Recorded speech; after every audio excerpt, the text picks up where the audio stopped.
In Mammoth Lakes, California, the bears are back in town. Boy, you're huge.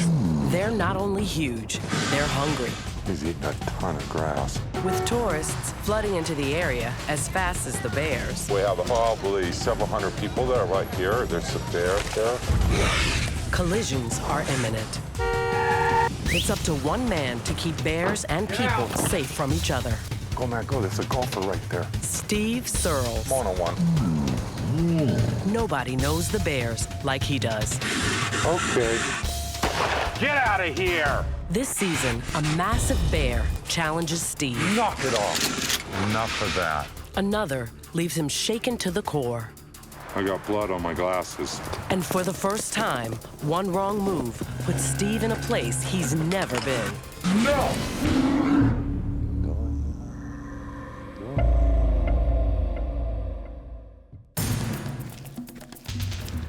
Black bears are some of the most imposing creatures on the planet. They can tear the door off your car and not even break a sweat.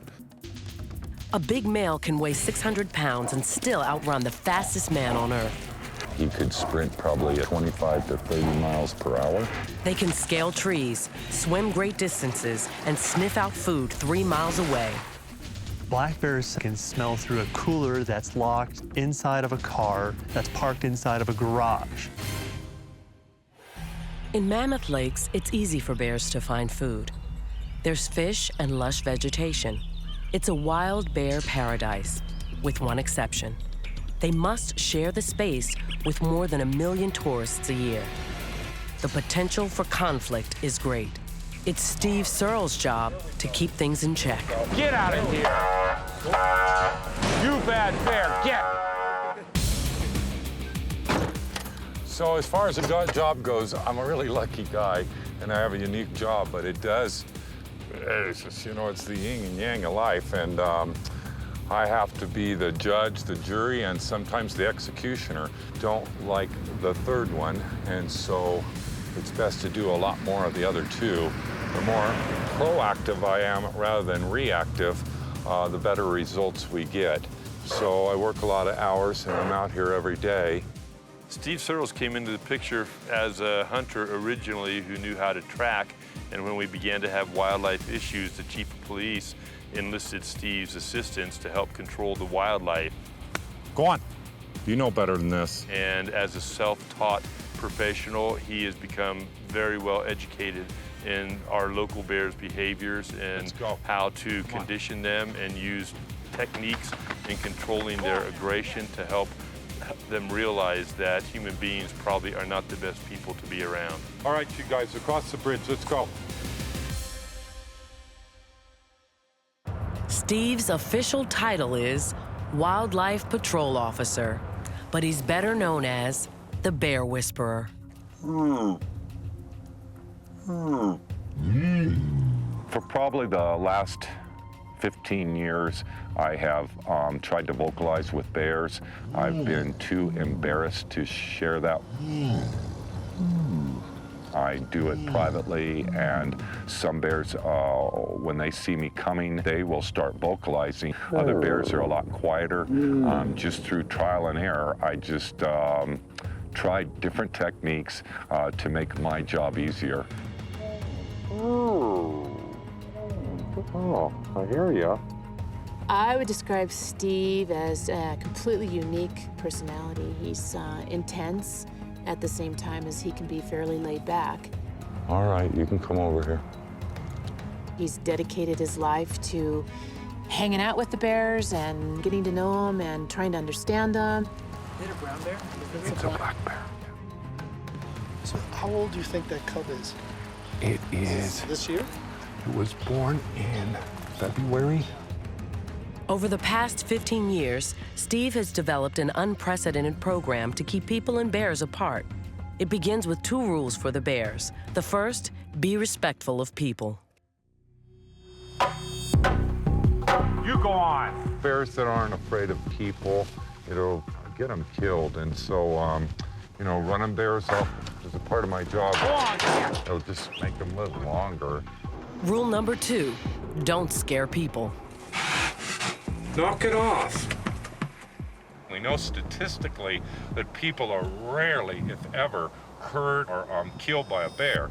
100,000 bears have been killed by people. There's just no denying the numbers that the bear's going to end up on the short end of the stick every time. What are you doing? Get out of there. Get out. I have this psychological hand on them, and even though I weigh nothing in comparison, they believe I'm the biggest, baddest bear in town. But sometimes the bears are willing to battle Steve for dominance. Enough. Shame on you. A bear's gonna huff at me, and he's in trouble with me. I'm gonna huff right back. I don't back down. And when necessary, Steve uses a variety of non-lethal techniques to teach the bears right from wrong. Get out of here. Go on, get out of here. Get. I love bears, but it's cruel to be kind. They need to learn that people are mean. They'll spray them, they'll run them over with their cars, they'll kill them, they'll shoot them, they'll entrap them. And so I'd rather be mean to them professionally than have them die. Steve is one of the most interesting people I've ever met. He's trained all of our officers on his techniques and strategies on dealing with bears, and we work very well hand in hand with him. Hopefully he's gonna move out of there slowly, and I'm gonna back you up with non-lethal. But most of the time, Steve works alone. Get in there, go on. You stay in there until it's dark. Go on now, get in there. Go on in there. Go on. For people that see me working with bears or think that I'm nutty or crazy or it's a dangerous situation, when I'm at your home or your city, that's how I feel too. I'm scared of the cities. My safest place I could be is with the bears. But a bear is still a wild animal, and anything is possible. Wildlife 14415. Go for Wildlife 115. Got a report of a bear over on Pine Road. Copy that, I'm in the area. The neighbors noticed a large bear building a den underneath this driveway, and the people that were renting the home called me to come and take a look. Steve films as many bears as he can to identify, study, and better manage them. There's his den for the last 5 months. All right. Just taking a look. Boy, you're huge. This is the largest bear Steve has ever seen. It's springtime. You can't stay under here anymore. We had a long, successful winter. Sometimes I'm called for inappropriate den sites. If it's too close to children or the school, we need to move the bear along and let him know that it's just not a good place for him. All right. Black bears are solitary animals. If their dens are exposed, they usually abandon them. All right. You're feeling kind of anxious? But this enormous bear is agitated. You're okay. And even though there's an opening on the opposite side, he doesn't make a move to leave. To make sure the bear isn't sick or injured, Steve needs to get a better look. My eyes are limited compared to his, and so I always carry a flashlight to try to light bears up. On camera, I'll catch details that I can't catch in the moment. All right. It seemed to offend the bear. All right. All right. The bear's threatening move is known as a bluff charge. Go easy. Bears bluff charging is something that should be respected, but try to understand that it's just their way of letting a human being know, can you please back up and give me some space? All right. Okay. Okay. All right. All right. If you aren't frightened when a bear bluff charges, you're dead or drunk. It's alarming to anybody. I might have a high tolerance for bears. It doesn't mean I'm stupid. Ooh. Ooh. Okay. He was mooing and clapping and huffing. Okay. Okay. He's saying, I'd really like you to give me some room. I've been under here for 5 months without anyone bothering me. Now you're in my face. You have that silly flashlight. And would you back off and let me sleep? I guess I wasn't listening as well as I should. Steve wants to move the bear out and on his way, but it's a delicate situation. I thought he would take the other way out. Go back. Not hurting you. Knock it off. No! No! Stop it! Knock it off! No! Come on! You stop it! You bad bear! Don't see that every day. Oh my gosh. That's a no bear. Holy. In the aftermath, you could see that the bear couldn't fit out the other exit of the den. I thought he could. Got to give bears their room. When he came out, he had me hemmed in the corner right here. I hear my vocal commands telling him to no, back up. Hands above my head, yelling at him, and he responded and moved on down the hill. I learn every day.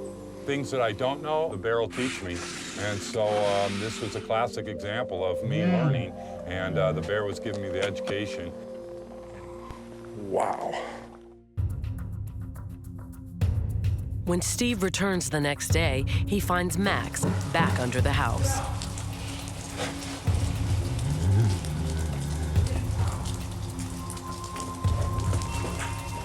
We brought a police officer over. He shot rounds from up above us while I brought the bear out from the other way, and we plugged him in the ass right here. All right. All right. When it comes to personality or habits, every bear in Mammoth is different. Steve makes it his business to know where they are and what they're up to. Part of my job every day is to do like a paper route. And during that paper route, some of those man-made den sites or daybed sites are on my list, and I check them every day. You're okay. Just gonna take your picture. The daily rounds help Steve keep track of the bears in town. For more than a decade, he's been studying and documenting them. Year after year, many of the same bears return.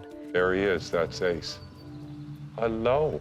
Including Ace, a bear Steve spent lots of time teaching how to get along. This bear was going into homes and became an issue. He's doing great. He hasn't been responsible for a single 911 call all last year and all so far this year. Little Red, who's not so little anymore. Whoa. Ugly Bear, who keeps himself out of trouble. The old bear Half Nose. Oh, you look good. You look good, pal. And one of Steve's most stubborn bears. Hello. Is that you, one ear? The bears are always in the shadows, and as much time as I spend with them, it's still hard to determine one from the other. Under the darkness or the canopy of the forest, it's sometimes hard for my eyes to adjust and see. Now I can see clearly. It is you. It's One Ear. You're looking a little tore up, but not too bad.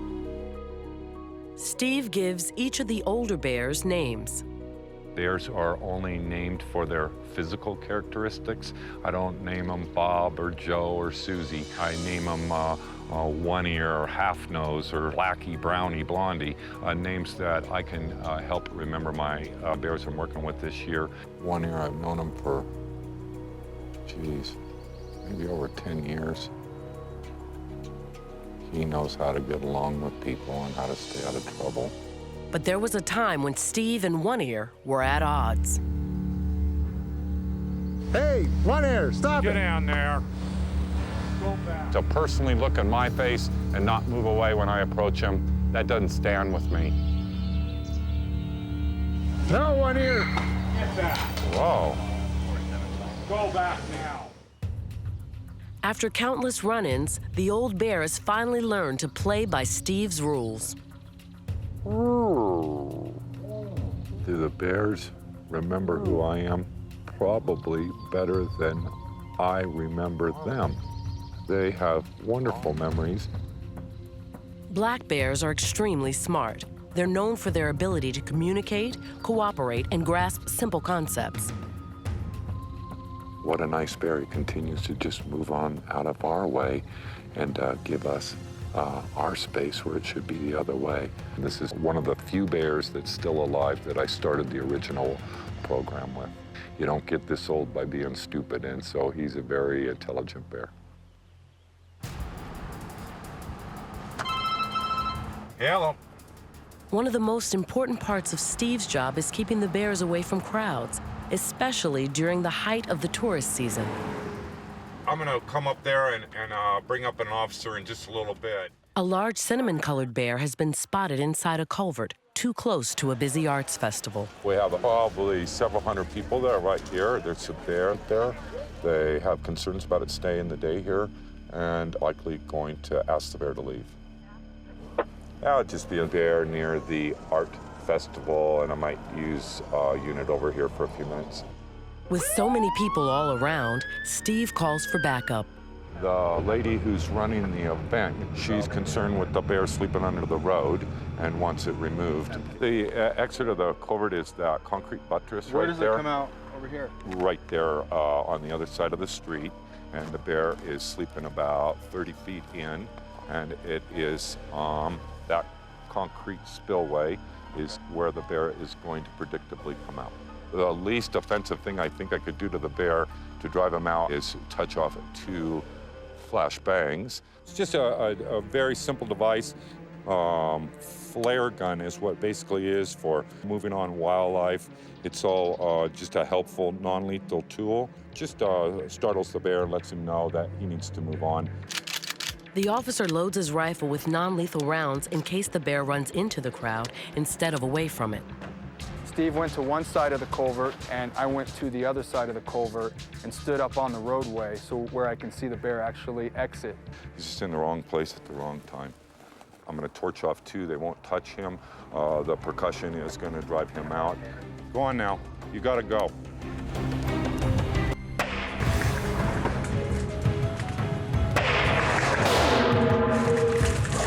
That bear! That bear! That bear! That bear! And when Steve shot the flashbang, the bear went through the culvert out towards the golf course, and I was in position to fire a less lethal round and scare the bear if the bear was to come back towards the roadway. He's right there, bro. Go on now, get in there. Get in there now. Go on, get in there. There he goes. There he goes. See, leave it to the professionals. Shut up. Good job, man. Thanks for your help, Dan. Yeah, no problem, anytime. Bear went the right direction, didn't bother the people, knew he had to leave, and we're on to the next call.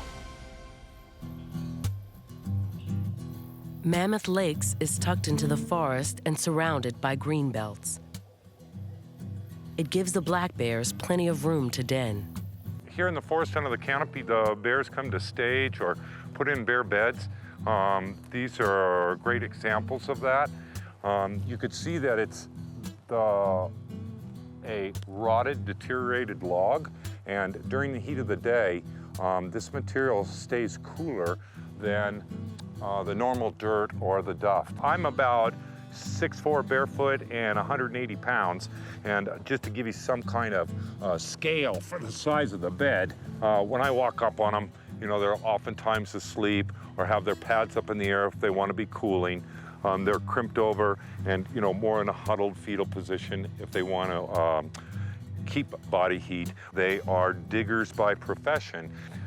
They build them just about the size of their body. We can see 2 front pad prints where the bear was probably laying on his tummy. It was a little bit rocky for him or had too many pine cones in it, and so he didn't use it for long, but we can see where a bear was trying the bed out, kind of like the fairy tale. You know, there's flowers, water, trees, everything you need to be happy as a black bear. But they also like their privacy. They often seek out hidden spaces. Mono 1, Wallace 197. And sometimes they end up where they shouldn't. That's when Steve has to respond. We're in a really neat part of town. A lot of these homes aren't lived in. At this one, a bear has moved in beneath the hot tub. Hey, big guy. It's cold out, huh? It's nice and warm under there. He's sleeping under there today. But there's a problem. The bear's noises have frightened one of the grounds workers. You're okay. Hi, pal. Gonna be a 4-year-old, maybe a little bit older male. He's just kicking it. The first thing Steve wants to do is identify the bear. He has no chest markings, no breastplate. He has no torn ears, no scars. Not that big a bear, but not too small either. But he hasn't garnered a name, but what a lovely bear. I think that bears are like people. Some of them are more standoffish, some are more easygoing. It's a good trait to have as a bear. To be very docile and afraid of people, that's a good trait too. A bear is not a bear is a bear. They come in all different varieties of their attitudes towards people and humans. But this is still a wild animal, and the bear is not allowed to stay under the porch after scaring someone. Those are the rules. You gotta come out. You can't stay here anymore. You scared the jacuzzi guy. Come on. Go back in the woods. Let's go.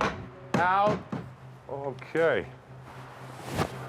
After failing to drive the bear out with noise, Steve resorts to pepper spray. This form of non-lethal assaults the bear's senses, but it completely wears off within 8 to 10 minutes. The only lasting effect is the memory, which can save the bear later from getting into another dangerous situation with people. Come on, out! Get out!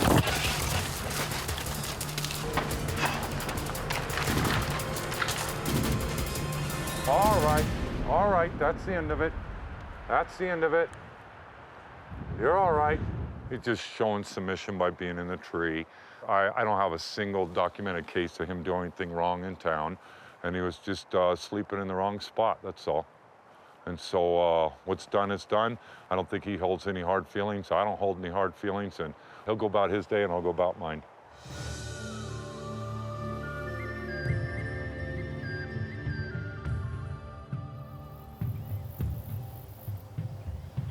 That kind of live and let live attitude is something Steve tries to cultivate with the bears, as long as they stay out of trouble. He loves just spending time with the bears.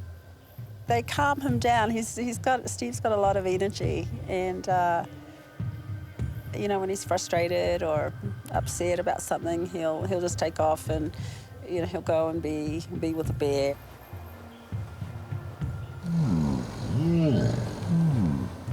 He's picked up a few traits.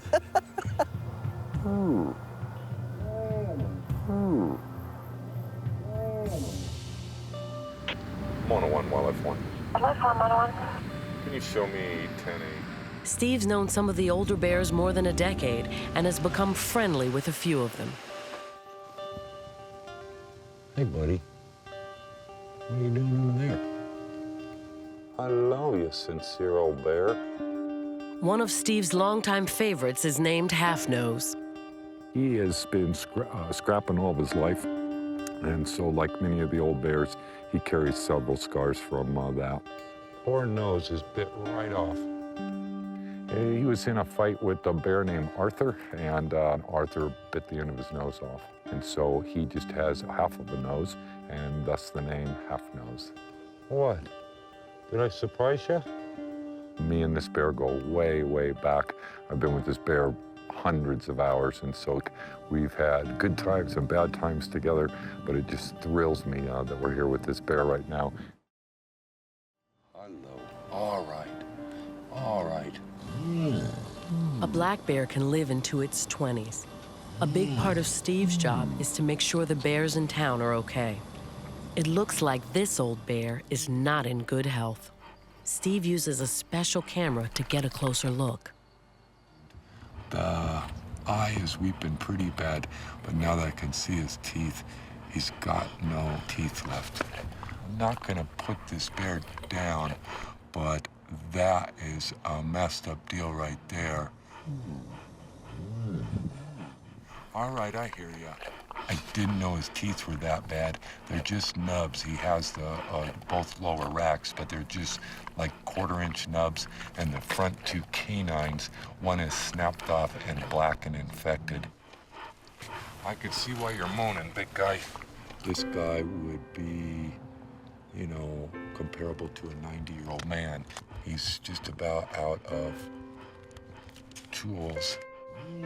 Their teeth are very similar to humans, and their feet, depending on their feeding patterns and what they've been eating, their teeth can actually rot out, and that will limit their ability to obtain the nutrients and the resources that they need to continue their life. And they'll essentially die of starvation on their own accord. I hate to say it or predict any bad for him, but he's just about done. Okay. Okay. All right. I'm the luckiest guy in the world. I live in paradise. I work with amazing, amazing animals. But, you know, if you're going to work with wild animals, they do die. And it just breaks my heart, puts a lump in my throat. Okay. All right. All right.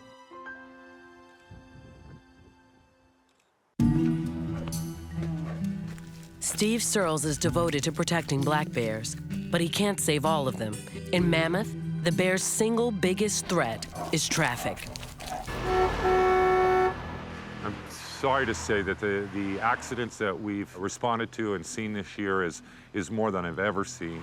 Bears often misjudge how fast a car is going. With lots of tourist traffic and a major highway nearby, collisions are inevitable.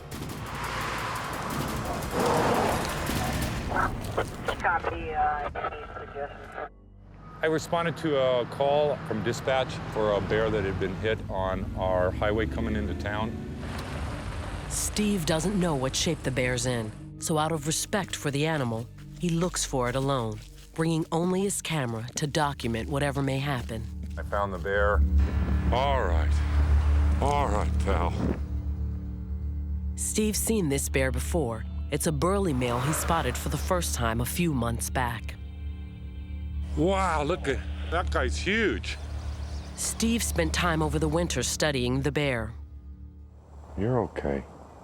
You're all right. Hey, mister. Hey, guy. And I respond to a call for an injured bear that I don't know. It's difficult. When it's one that I've spent a lot of time studying, it makes it extra hard. Hey, buddy. Hey, mister.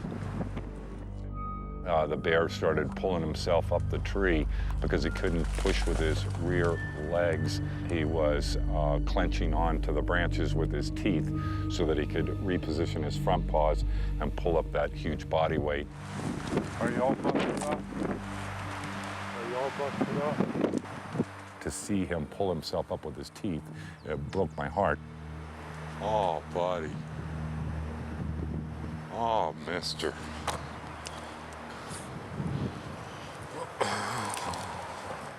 He splayed out on the branches and was in a lot of pain.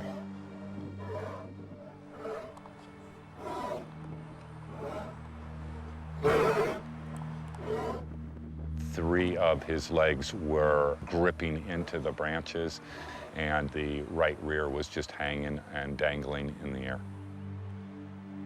Steve has to make a difficult decision. The bear is in excruciating pain, and his injuries are substantial. It's part of my job to put the emotions aside and act responsibly for the best of the animal and do the right thing. I knew this bear had to go. I'm sorry. I'm sorry. I'm sorry. I'm sorry.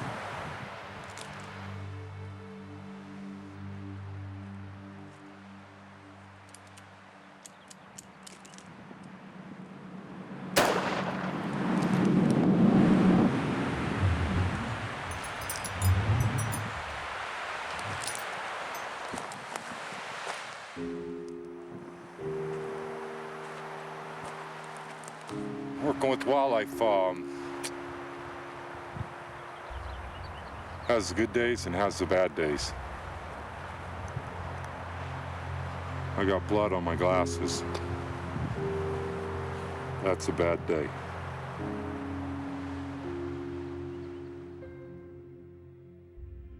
I was really distraught that day and felt bad about putting my buddy down.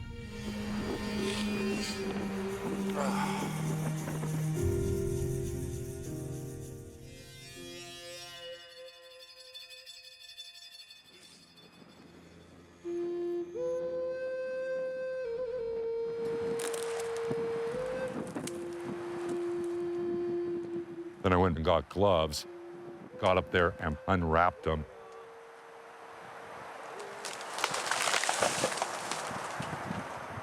I choose to put them back on the land. Putting a magnificent animal in the landfill, it just seems so disrespectful.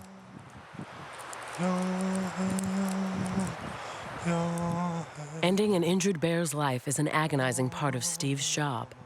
It brings out a side of him few ever see. He sends the bear off in the tradition of the local Paiute Shoshone tribe, who revere the bears. The Native Americans taught me to use tools, whether it's the tobacco or the smudge or a prayer or a song. All that shows the respect I have for the bear and try to help him on a little bit.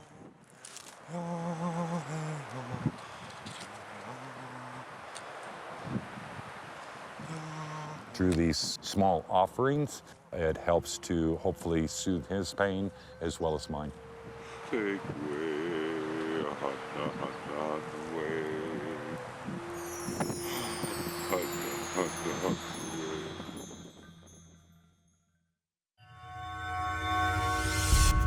Not everyone considers a bear's death a tragedy.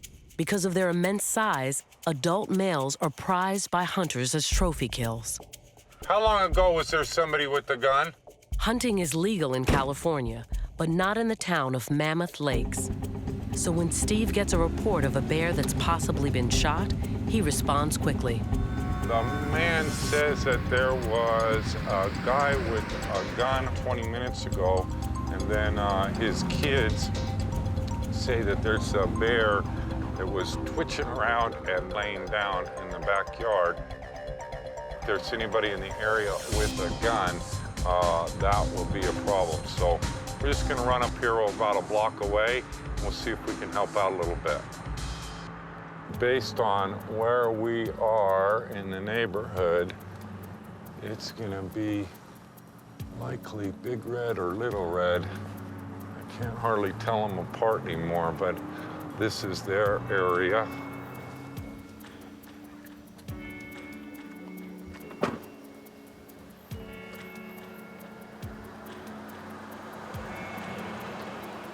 Without making too much attention. Hey, good, how are you? Steve tries to find the bear without drawing a crowd.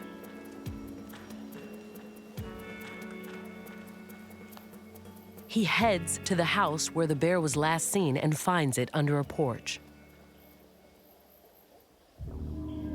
He doesn't seem to be struggling. I can see that the bear's obviously alive, and so that's a good thing. It turns out someone overreacted. The bear is just asleep.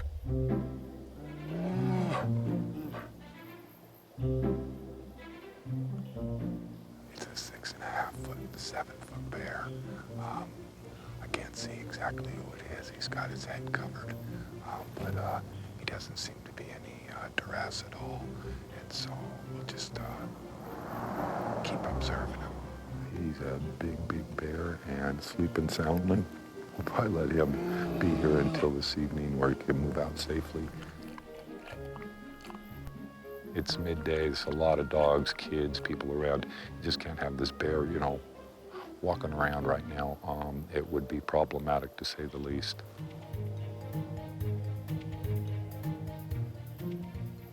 Hello. Hello. We don't mean you no harm. Yeah.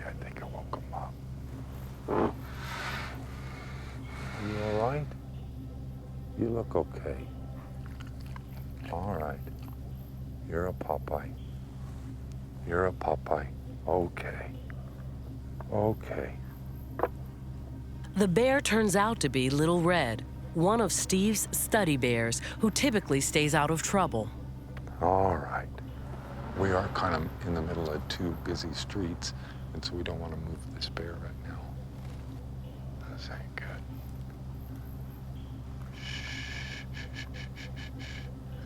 Don't scare that bear. I just don't want to start a rodeo or have people bothering him. To make sure Little Red doesn't end up in trouble, Steve keeps a close watch, but the bear doesn't like the attention.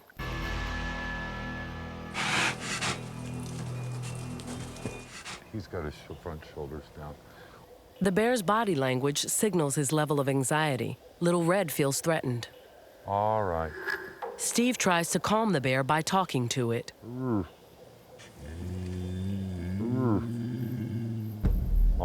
I know. Okay, I'll back off if you do. If we're out in the forest, we would have backed off immediately. I own the pavement, he owns the forest, and that's the deal we have. And he was trying to challenge me, basically, you know, near my home, and that just won't go square with me.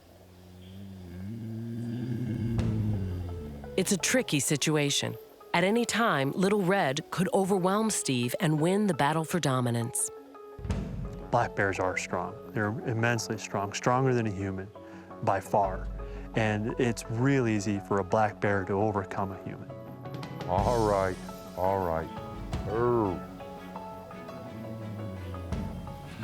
No. We already talked about that. You stay right there and get some sleep. All right? With male bears, it's often a battle of wills. For Steve to maintain absolute authority, it's imperative that he gets the bears to back down every time. We're not in the middle of the forest. We're in a residential area. All of his senses know that. All of my senses know that. It's just bad bear management to let bears bluff people. It starts with me. It'll go to the tourist locals. And I run this town, not him. He's more than welcome to live here, but he can't bluff people off. There you go. There you go.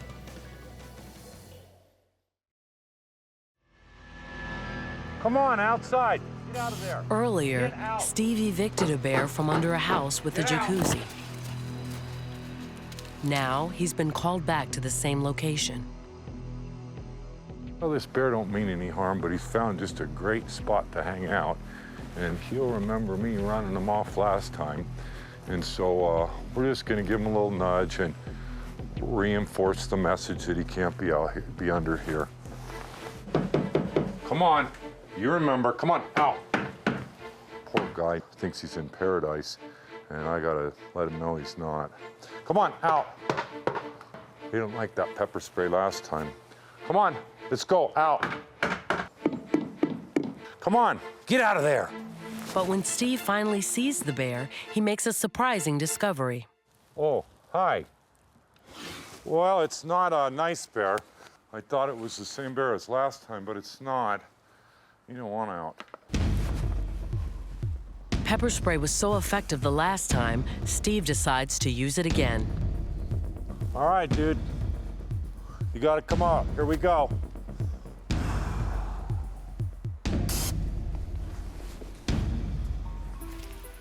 There he goes. Look at that big cinnamon. Wow. All right. Yeah, it was the big cinnamon, and it wasn't nice bear. As much as I know about bears, I mistake them sometimes too. To make sure the large bear is staying out of trouble, Steve follows him into the forest. This place is mine and not his, and he just has to know that, and now he does. No harm, no foul. All right. Look at the steam coming out of him. He thought he could poach a spot here. I think he's kind of annoyed with me. The bear instinctively trees himself, but he's put on a lot of weight, which signals something else to Steve. The season is coming to an end. Look at his big tummy. Wow, you're bigger than a house, dude. He looks like a Wookiee or something. Look, he's too fat. Can you imagine the pressure on his toes right now? He's a 7-foot bear with a big old gut. And I would guess that he is over 400 pounds right now. He could probably do it a little bit faster, but he's really at weight right now. He'll probably hunker down up there until nightfall tonight. What a beauty. The bear is securely treed. Hopefully, he's learned the same lesson that Nice Bear did and won't be back. Nice Bear hasn't been under there in a month, and so that's a success, and now this bear knows it's off limits. We'll let him be as long as he stays in the forest and not under somebody's house. To keep the enormous animals at a safe distance from people, Steve often depends on his ability to think like the bears. When he hears of a sizable bear inside a culvert where it doesn't belong, he knows exactly how to handle it. There's a lot of kids that come home from school and they tease the bear that's in there, and so I just don't want him there. And so I'm gonna go take care of this real quick. There's a green belt that's adjacent to the property and make it super easy to have the bear go off into the forest. This is one of the larger culverts. They're just storm drains, really. This one's so tall that he can stand up in there and, you know, get out really quickly and get in quickly. It's not the first time Steve has had to forcibly eject a bear from this culvert. We have a bear living in the pipe. It's been living in there for a couple weeks now, and the kids check the culvert every time they come home from school, try to hear the bear growl or aggravate the bear in any way that they can. I'm gonna go ahead and deploy a flashbang device.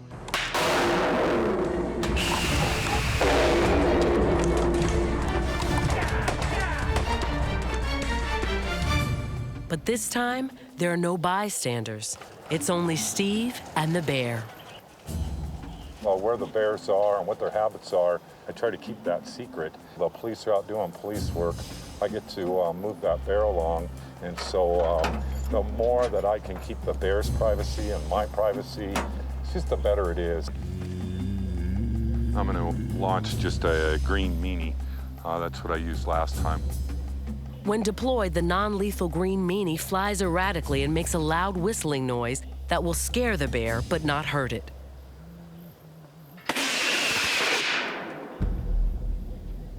It doesn't work.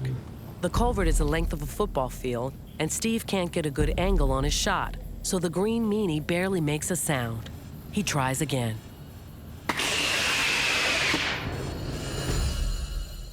The full effect of the noise is lost inside the long, cavernous culvert.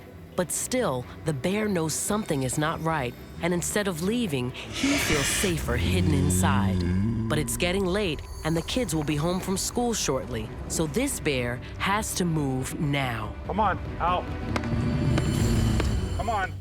Working with the aluminum bat is just kind of my calling card. The bears are used to it. I've done it for probably 15 years, and so I've always used that same bat. I think the bears have, you know, become accustomed to it. When they hear that bat banging, they know it's time to go. Finally, it works. Get out. Out. Go in the woods. Go on. Get out of here. Get out of there. Go on. You bad bear. Go on. But when Steve looks inside the tube, he makes a shocking discovery. A second bear. Oh, hi. You gotta come out. Once again, Steve finds himself in an unpredictable situation. Lo and behold, there wasn't one bear, there was two. To have two bears bed together is really quite odd. He deploys a cherry bomb. The non-lethal explosion should be enough to persuade the second bear to seek safer ground.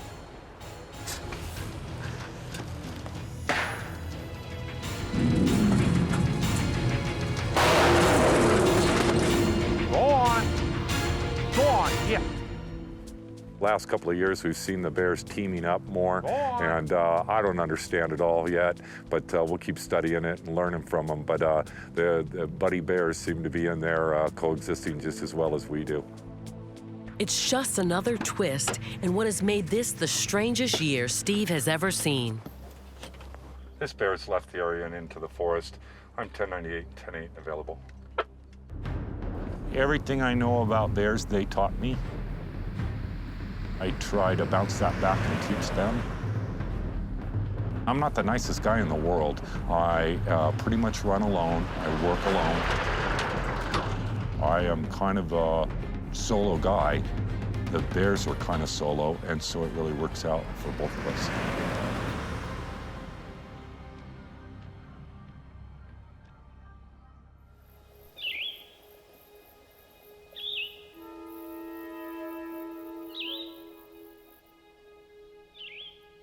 As the season comes to a close, Steve spends some much-needed quiet time with his bears.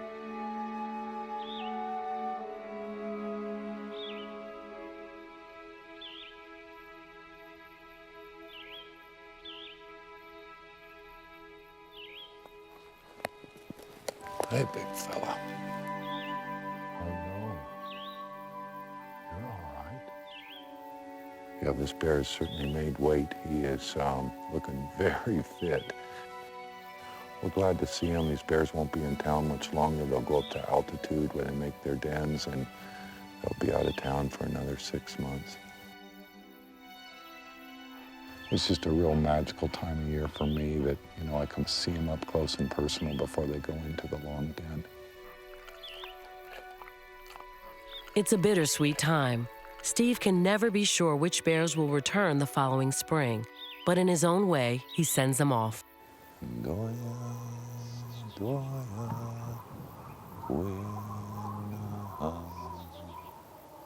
would I love to share with everybody what it's like to sit this close with a bear.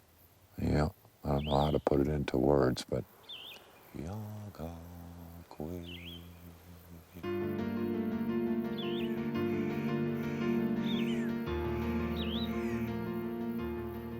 I'll miss him. I will.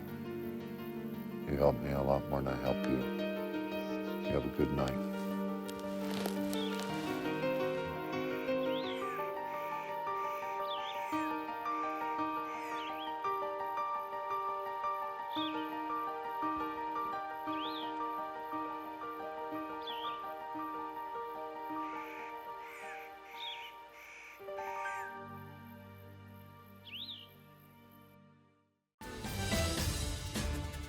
They're the juvenile delinquents of the bear world. Go on, get. Pushing boundaries, Put it down.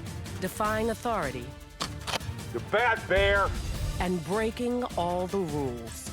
These guys are full-blown knuckleheads. I need everybody to move this area. It's critical to teach them right from wrong. Go on, get. Get. Bears that don't learn die. Do you understand what's going on? And it's one man's mission to keep them alive. It's all right. Come on down. Let's go. Steve Searles, the Bear Whisperer. Get out of there. You bad bear. You're gonna have to work this out. This season, one bear causes a public scene. It's kind of exciting. Get out of here. Go on. 3 bears face down Steve, No. while another shocks the entire community. If the bear's on scene, he'll be shot on sight. Go now.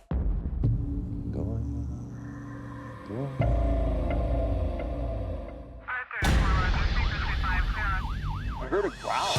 The unthinkable has happened. He walked right up in front of me. A visitor in town has 2 mysterious puncture wounds. There's 2 on scene right now. Did one of Steve's bears cross the line? That kind of thing will get you killed. What is that right there? This is the Mammoth Lakes Bear Report. Skies are clear, winds are calm. Looks like another gorgeous day in Mammoth. Spring in the eastern Sierras. The start of the 6-month feeding season when Mammoth Lakes' most celebrated residents make their way back into town. We've got 2 young bears up in a tree. Not sure what they're gonna do next, but tune in later and we'll let you know. Oh, look at this. Oh, that's amazing. How cool. Look at him. Thousands and thousands of people have seen bears in my community, and I'm proud of it. I never got this close to a bear. If you catch a big fish here in Mammoth, you'll tell the story, 10 or 15 times. You see a bear in Mammoth, and you'll repeat that story for the rest of your life. And the chances of seeing a bear here are good from mid-April to late October when they go back into hibernation. Thanks to Steve, the town successfully coexists with the local bear population all summer long. Steve has put Mammoth farther ahead than other communities. And I think it's because he's got that on-the-ground, out-of-book experience. Steve does it his way, and he does it based on long years of trial and error. There's a really long list of successes and bears that are just push-button bears, I call them. Half bib, big red, the big blonde. All those are examples of bears that have not been involved in issues. They're just trouble-free, and they're just a pleasure to have living in our community. But many bears don't start out this way. Often the biggest challenge for Steve comes from the youngest bears. What in the world? They would be the teenagers of the Bear Society, and just like we grew out of those dumb things that we did, they're just in the sharpest part of the learning curve. Get out of there. If we were 60 miles out in the wilderness with this same scenario, are those 1 year and year and a half old cubs any smarter? Heck no. They can get in trouble falling out of trees, falling into swift water, predators, coyote, other male bears. It's just a matter of learning what is scary and dangerous and what's not.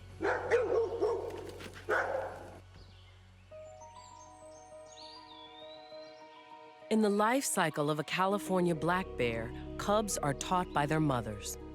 In the spring, the bears will emerge. The females will nurture their young, teaching the young what to eat, how to eat, where to obtain the food. And that's a very critical time for a cub life.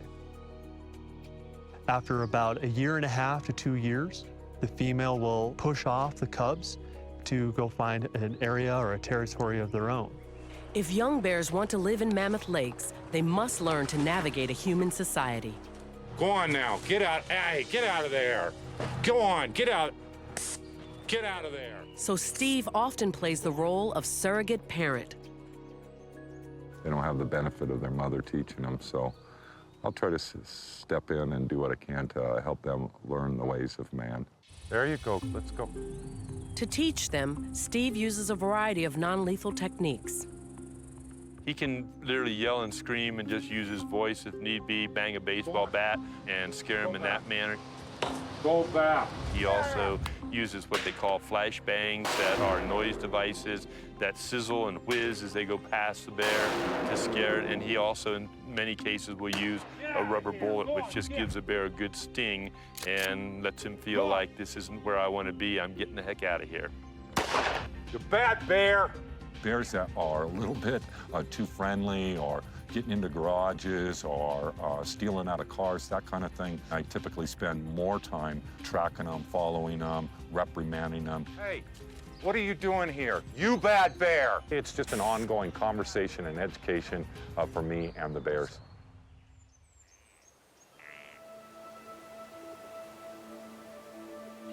Is that you, Ace? Is that you? One of my most favorite bears and probably one of Mammoth's biggest success stories. Ace was once the town's most notorious young bear. Come on, get out of there. It has broken into as many as 8 or 9 homes. About half of those homes have been occupied. Police were ordered to shoot Ace on sight. I'm not willing to compromise a human life to save a bear. But Steve believed he could turn the young bear around. What are you doing? He tried every non-lethal technique he had. Finally, it paid off. Get out of here! Hasn't been responsible for a single 911 call in all last year and all so far this year. I'm very glad you're alive.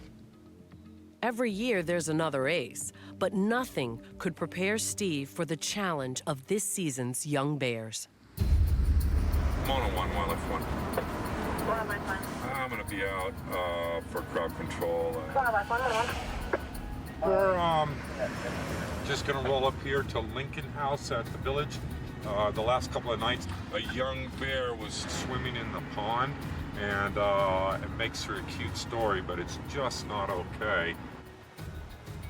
North Village is a multi-story mall setting with lots of restaurants and people and activities. Mono 1, Wildlife 1. Wildlife 111. It's a small cub in a tree in North Village, and we'll be staying on scene until the bears left the area. Copy, 10-4. Could you move back, please? If you interviewed the 200 people that were there, they'd all say it was neat or cute. It's kind of exciting. That's for sure. People aren't intimidated by small bears. Typically, you know, you'll see people that'll put their kids right up next to the bears, want to take pictures with them. They have this idea that the bears are pets or they're friendly. That's not it. They're actually, you know, they're wild animal and they can be dangerous. I need everybody to move this area. When the bear comes down the tree, I'm likely going to shoot him on the ass with a rubber bullet and let him know it's not okay to be with the guests and everybody here having dinner. An hour later, night is fast approaching. The crowd is growing. Can you see his face? Yeah. And the young bear refuses to come down. As far as bear calls go, this is kind of my worst nightmare. Go now. He's going to be moving pretty quickly, so we want to make sure that there's a way for the bear to get out, that, you know, we're not going to run him right into some people and get them scared or injured. He's trying to come down. There's too many people around. I'm going to stay right here on scene until he touches that grass, and when he does, I'm going to light him up with rubber cock.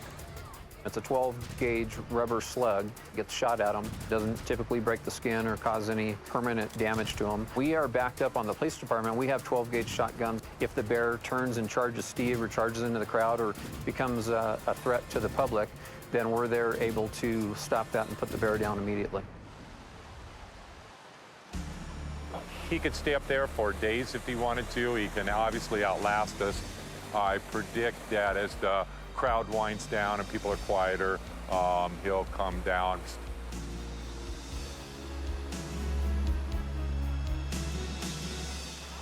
Oh, he's coming.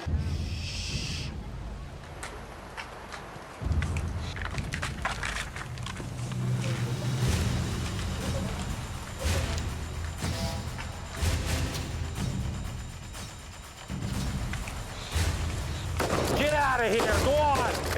Get out of here! You bad bear! Wow. This sound good. Yes. Would have scared me bad. Once it hit the ground, he tagged the bear with multiple rubber buckshots, but it's definitely going to get their attention and tell them he probably shouldn't be in here. Obviously, the bear has learned quite a lesson. I'd much rather fire 4 rounds of rubber, striking the bear, and then have him shot or killed at a later date. If he needs any more education, we can do that for him too, but hopefully that'll be enough for tonight, and we won't have any more issues with this young bear in with a bunch of people. Mono 1, Wildlife 1. I'll be 98 from the call and patrolling the area.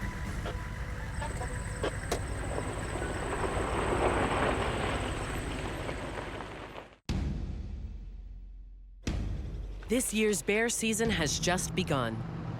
There's 3 bears playing in the pond on the golf course right now. The 3 young bears are the first to make it into town.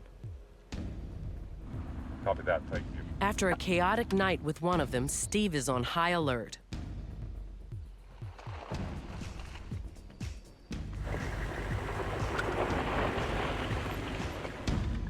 It won't be far.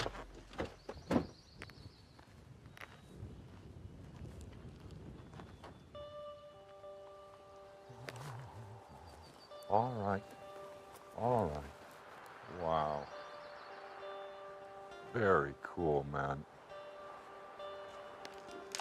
Oh.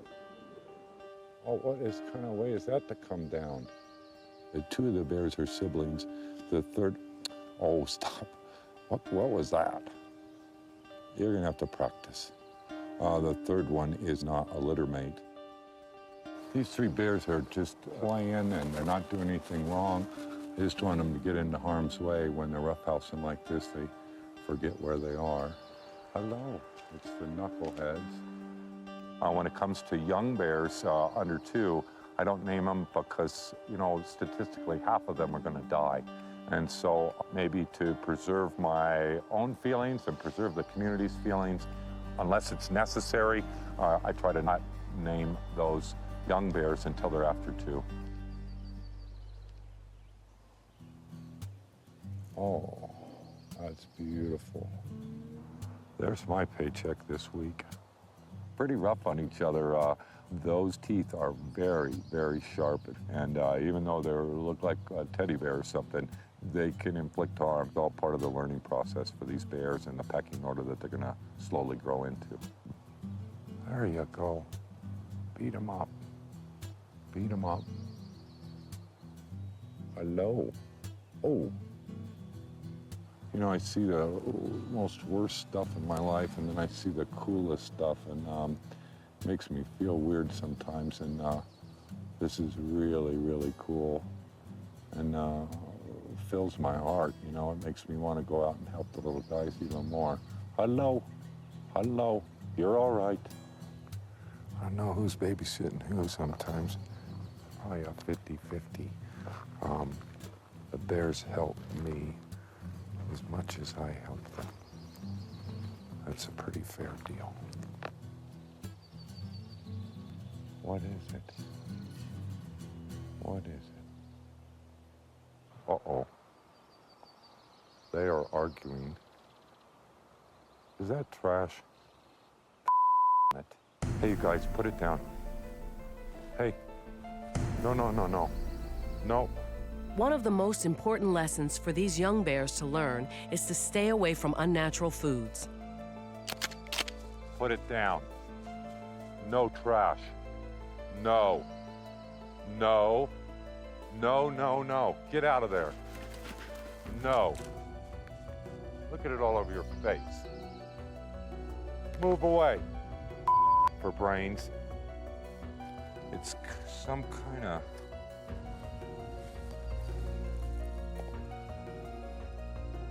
turkey breast skins. That's not what's in here. It smells like ranch dressing. That's what it is. We gotta keep human food out of bears because it draws a connection between the people and then the food source. And so the bear does become conditioned to come back for that same food source.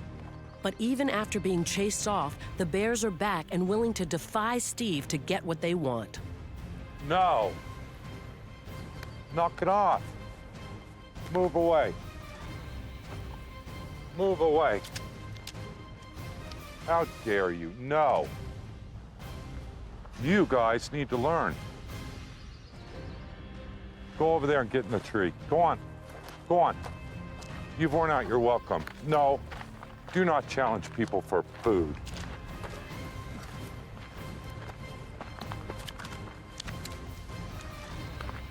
They're testing their boundaries. No.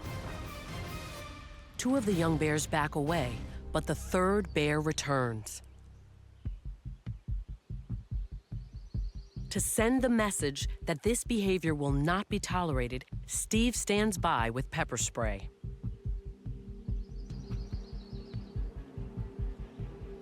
Part of my job is cruel to be kind, to educate that bear that this has got to stop.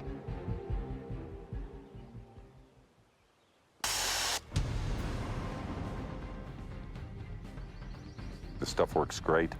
They don't like it one single bit, and hopefully that'll teach them a lesson for today. Don't be challenging me or anybody else over a food source at all. That is absolutely off limits. It's a lose-lose situation for the bear. When the bear has unnatural food sources that it relies on, it becomes more aggressive, it gets closer to humans more often, and unfortunately it may result in the loss of a bear life, which is one thing we're trying to avoid at all costs here in Mammoth.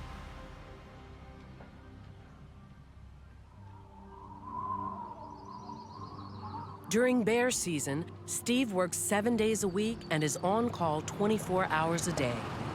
Probably my strongest thing I have in my life is my wife and my son. Just a hug from my son or a hug from my wife means a lot to me. I have been in Mammoth since 1985. I met Steve through friends. I used to see him at parties and stuff. Behind every great man is a greater woman. I get the applause and all the thank yous, and my wife does everything that makes my lifestyle possible. On the agenda this morning, helping Steve maintain his distinctive mountain man look. Been trimming Steve's beard for maybe close to 20 years. The last time he shaved and had a haircut was on our wedding day 20 years ago. 20 or 16 days and 3 hours. And knock it off, hon. A trim, please. my dad actually gave him the haircut. I think Steve was more nervous getting his haircut by my dad than actually getting married. Steve's routine in bear season, he's like a puppy or a dog or a kid. Comes home when he's thirsty and hungry. Thanks, hon. Oh, hang on, I see a couple of strays already. 4 weeks into the feeding season, the 3 young bears are now venturing out individually, looking for food. There's 2 things that a bear goes through. They're wandering about the woods looking for whatever they can encounter during their normal course of action. But if they encounter something new, they'll still try it. My neighbor just called and there's a bear, so we're gonna go take a look. A bear can smell food 3 miles away, and one of the young bears is drawn to a picnic table in a residential neighborhood. When Steve arrives, the bear is gone. Look at all this garbage. Holy cow. Wow. Oh, these people are just pigs. It looks like some pizza boxes and stuff. My neighbors were so irresponsible and disrespectful that they left all their garbage out, and the bear was hooking into it, and it just breaks my heart. You know, I love the bears, and it's just the epitome of the struggle I face every day. All this trash needs to be picked up. The bear's been standing here eating the You can clean up right now. People make a bad bear, actually, by allowing them to become habituated to our food and trash and other things. So it's really a people problem. 20 minutes later, Hello. the same bear has been spotted less than a mile away. We'll be on our way.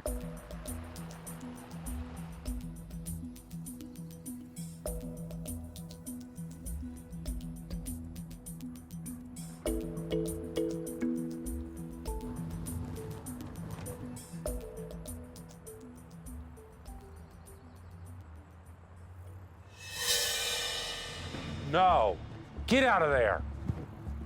Get out of there. Go on now, get. Knock it off.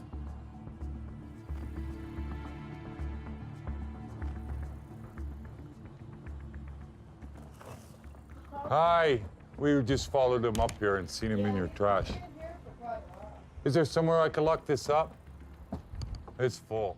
The people that live in Mammoth will tolerate more from the bears than I will. I know the bears individually, and when they mess up or at the wrong place at the wrong time, I really take it personally. I don't want them to have that extra strike against them. The young bear has backed himself into a corner. A bear! A bear! He's now between apartment buildings and a busy highway.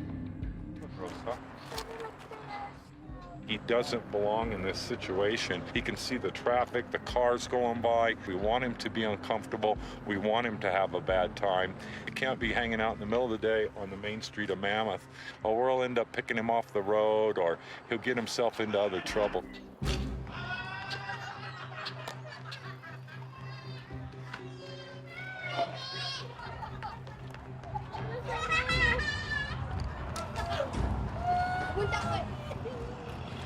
Hey, we're not gonna chase the bear. We're not gonna do that.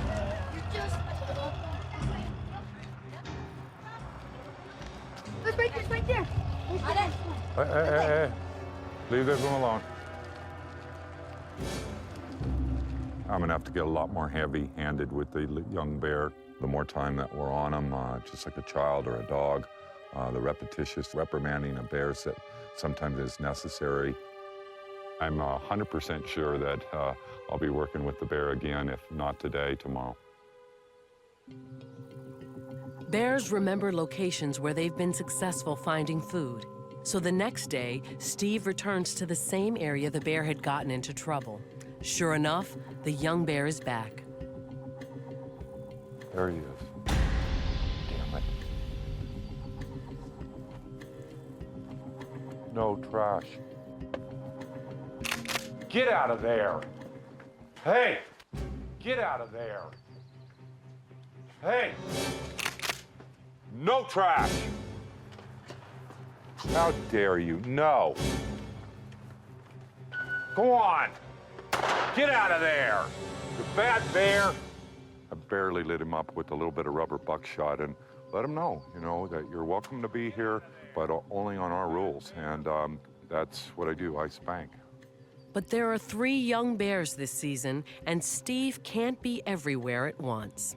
These small bears that we work with every year, they can be a handful. It takes a village to raise a child. It takes our town to raise these silly little bears. As the feeding season heats up, Steve gets busier. A single round deployed out on Sierra Star for just a bear grazing near the tourist. By midsummer, he patrols day and night, looking for things that might get his bears into trouble. Like open dumpsters. Well, I just pulled up, and this is the first one I found. When you hook this little guy, the bear, with all his might, can't break this chain. And so unhooked, it's easily opened and defeated. We'll just see, maybe the trash company just emptied it. Nope, it's got trash in it. And so there is the problem. Leaving the dumpster unlocked is just no good. And is there a connection between feeding bears in a town and getting them shot? There really is. Don't ever feed a bear where you don't want them to come back to. Feeding bears certainly does happen.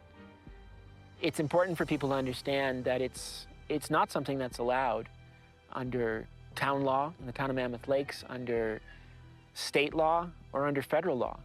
It puts them at risk. It's habituating them to an unnatural situation. It's making it comfortable for them to get close to people. It can lead to that bear's destruction. Steve is called out to the local town yard to help a man who's in a standoff with a bear. A guy's down at the town fuel pumps who's asking for me in particular to come down, that the bear is not moving away from him and the gas pumps so that he could refuel. The local town yard, where police cars and buses are serviced, is only blocks away from the industrial dumping yards. When Steve arrives, the bear is gone. What'd the bear look like? He wasn't that big. Uh-huh. But he just like right up between this rock and this small tree where that light's pointing out, where he just went. Yeah. But he sat right here for the longest time until as soon as you pull in is when he took off. Steve spots trash on the hillside. And more unlocked dumpsters. What the friggin' heck? You can't blame that on tourists.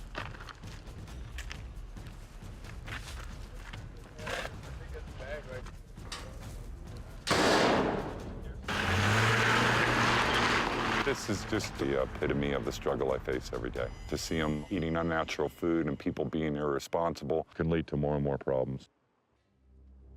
By the height of the season, the big bears have moved into the most desirable feeding areas, pushing out the smaller bears. And sometimes, the smaller bears resort to dangerous measures to get what they want. It's the condominium project, and it's been reported that the bears are hopping the fences and getting into the trash cans. Uh-oh. There he is. There he is, running with trash in front of the car. It's going to be a really small bear, dark head, and kind of a light-colored cape. And it does look like a female. Steve gets a closer look. This is far more serious than just a bear foraging through trash. It just blew out the window of that car. Breaking into cars is exactly the kind of bad behavior that, if left unchecked, can lead to a bear losing its life. I want the bear to reapproach and hop in that car again. I'll teach her a lesson that she'll never, ever forget. Yeah, I can see it from here, and it's going to re-enter the car. Before he can deal with the bear, Steve is distracted. Look at all these folks. You're going to tranquilize it? No. Nobody does that in California. The bear can either live here and have good manners or won't live at all. So what I do is teach bears and teach them good respect for people in situations they shouldn't be in. So how do you? Rubber bullets, pyrotechnics, flashbang devices, pepper spray, all kinds of different devices. Not just to scare them, but to teach them what they're not allowed to do and what they're allowed to do. Yeah. Yeah. So where did it go? Did you see it? Or did I don't know, but I didn't realize you were standing here, and I'm glad I did. Once Steve is assured the group will stay where they are, he goes back to look for the bear. The bear's right there. He went back into where the bear had hidden, and next thing we know, we hear like 3 or 4 big, loud bam, bam, bam, bam. Get out of here! Go on, get! The girls are freaking out, and we're kind of scared. You bad bear, get! The rounds that I fired were all non-lethal. The first rounds struck the bear. The other rounds did not, but sure lets the bear know this is not a good thing to be doing. You bad bear! After running the bear off, Steve finds a candy wrapper. Chocolate. That leads him to a trail of food left in the car. We can see bagels on the floor, water, drinks. They're really lucky they didn't have more damage than this. They had both windows down a little bit with the doors locked, and so the bear just pulled on it one time and popped it. I mean, we learned a valuable lesson ourselves to just kind of, keep our cars clean. Immediately I tell my kids, go clean your cars out, take everything out of it, all the candy, any soda, anything else. So they did. We're going to continue to patrol the area. This car owner gets the free sticker, and they're not going to get fined for feeding bears. I think that the damage that's done says enough for that.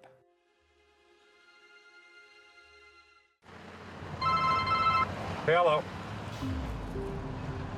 Yes? We'll be on our way. Thank you. A friend of mine just called me, and a young cub is in his backyard. We're just going to run up there and see which bear it is. The homes in Mammoth butt up against the forest, and many of the residents like to document the bears in town.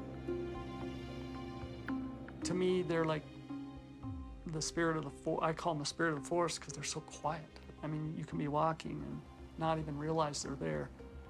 One of the reasons we have so many bears in this particular area is we have everything here that the bears need to live. We have the woodland where they can get privacy and sleep back here, which they do, and can get away from people and other bears and have a peaceful existence.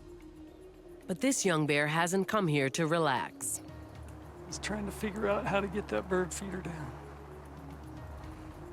Birdseed is very nutritious. The seeds are packed with fats and oils that they require, as well as protein. They readily will take to it and enjoy it immensely. It's almost like ice cream to them. People in Mammoth are encouraged to get the bird feeders so that the bears can't get to them, because they potentially could associate bird feeders with homes and houses. So what we've done is we've strung wire between pine trees, a long run of wire up very high. He then ended up going to a neighbor's house.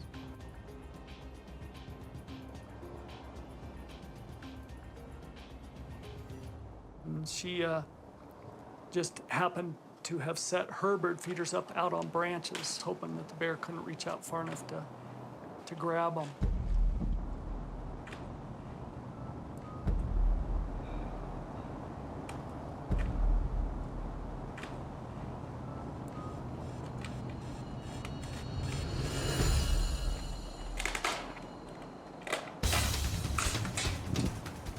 actually just grabbed it and crunched it in half.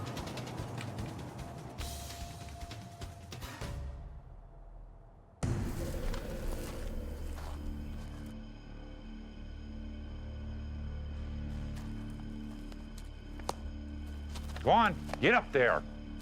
Go on. Go on, get. Go on, get. That's the crack cocaine of a bear's life, is this silly bird food. Ah, get.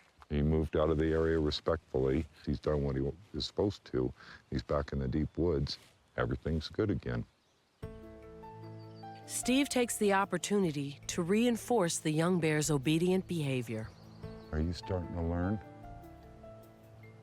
The monotone I use with the bears lets them know whether or not he's on my terms or we're on his terms. And I'm laying on the ground, I'm being submissive to him.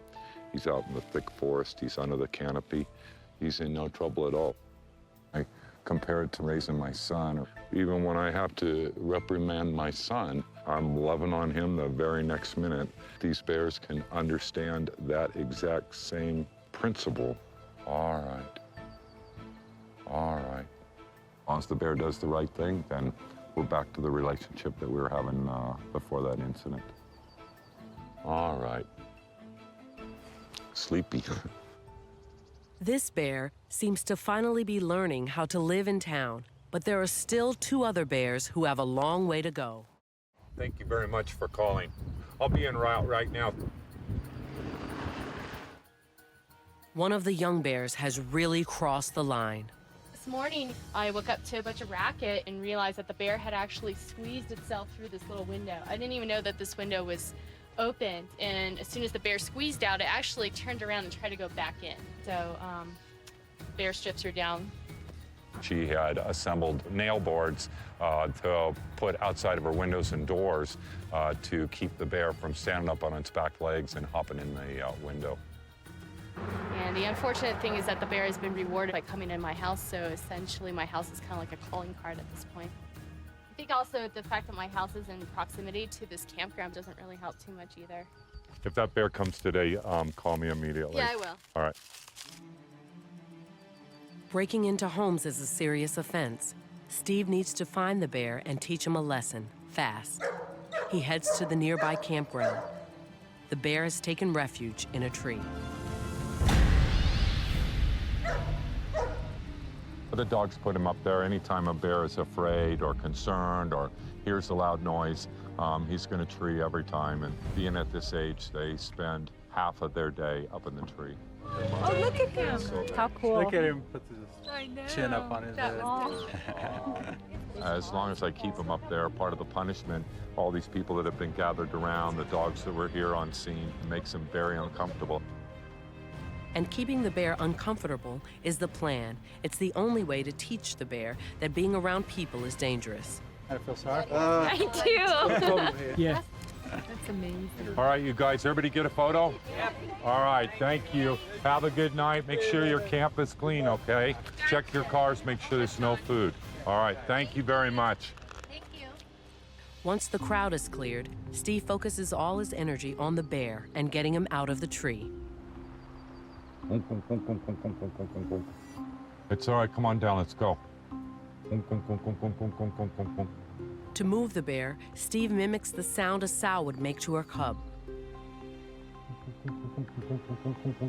It's a very guttural tone that comes down below her throat.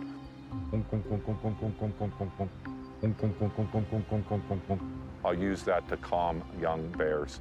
I've done it so many times with so many bears. As the bear moves down, Steve approaches the tree armed with pepper spray, a potent aerosol that overwhelms the senses but wears off quickly. Come on. Come on.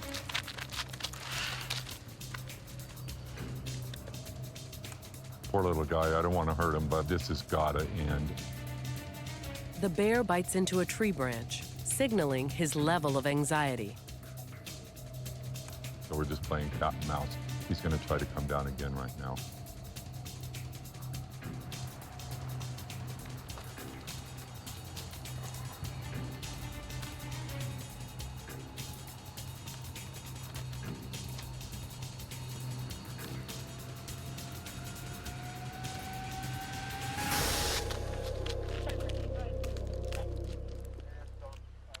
is nasty, nasty stuff. I hate to...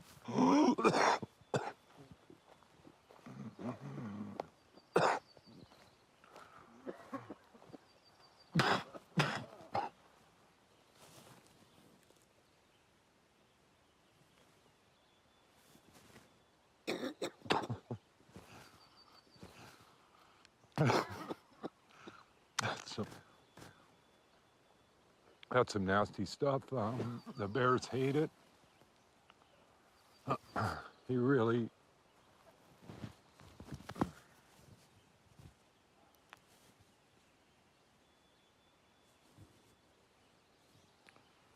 There was a little puff of wind right then, and so we got a little back spray. But yeah, the bears have to learn that people are mean. They'll spray them, they'll run them over with their cars, they'll kill them, they'll shoot them, they'll entrap them. And he doesn't get it, but he just has to learn, or he'll die. Since the pepper spray missed the bear, Steve must try again. I'll stand here for as long as it takes. I'll do it for days or weeks. This time, he stands by with a shotgun loaded with rubber buckshot. Come on.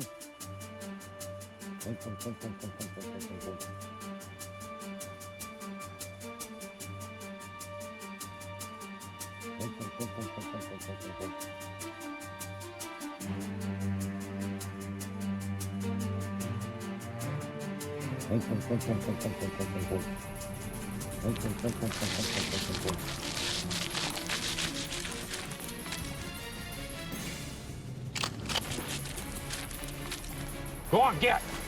You're the bad bear! Go on, get!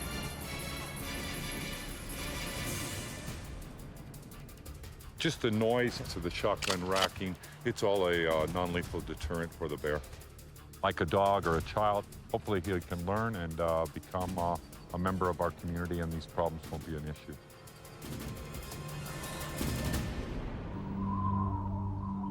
Ten weeks into the season, the big bears have moved in and the younger bears are pushed out of the prime feeding areas.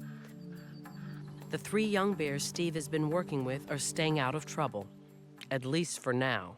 7, next 76, roger. Steve gets a late-night bear call for a shocking incident unlike anything he's encountered before.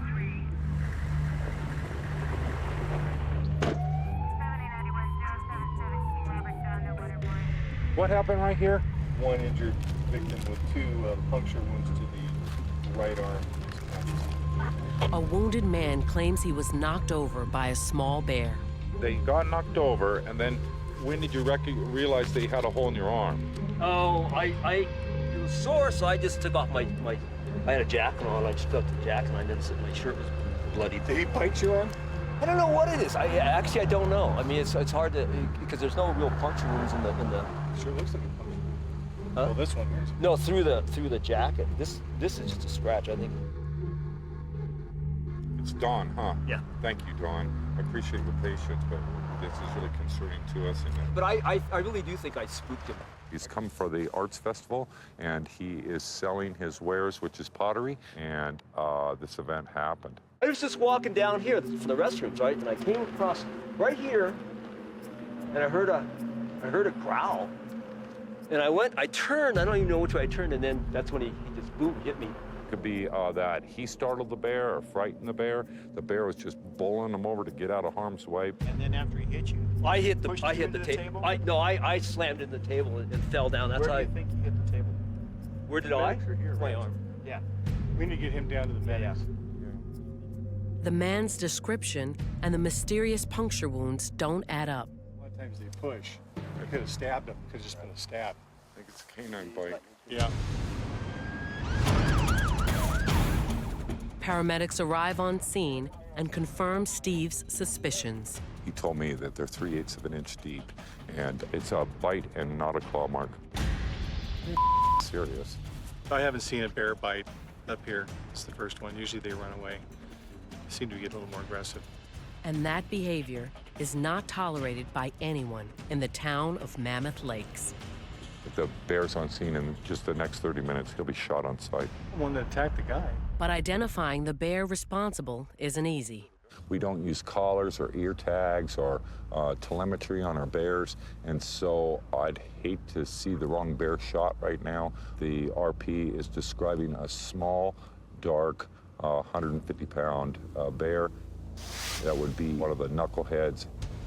These bears are very, very powerful, and what they would do just to nip you would cause an injury like that.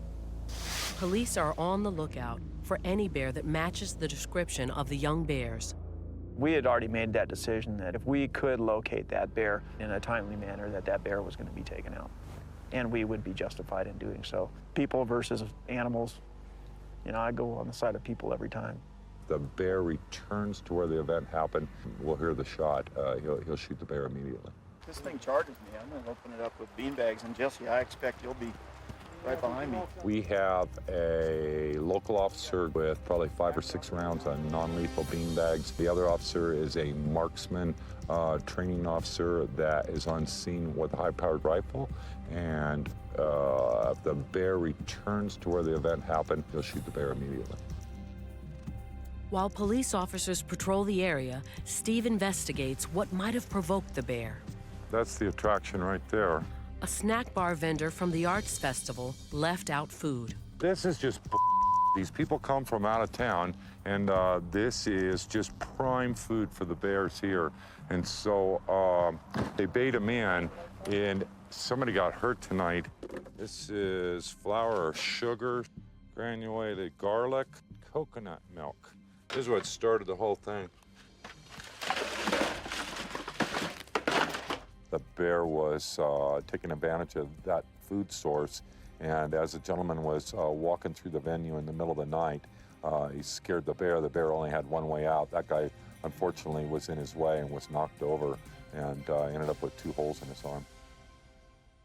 Steve and the police comb the area, but the bear is nowhere to be found. The mess still hasn't been cleaned up. The food's still on site, but the bear wasn't seen directly after the event. As every hour ticks by, he will buy himself time on this earth. We waited for the bear to return and kind of cruised the area, and it was gone.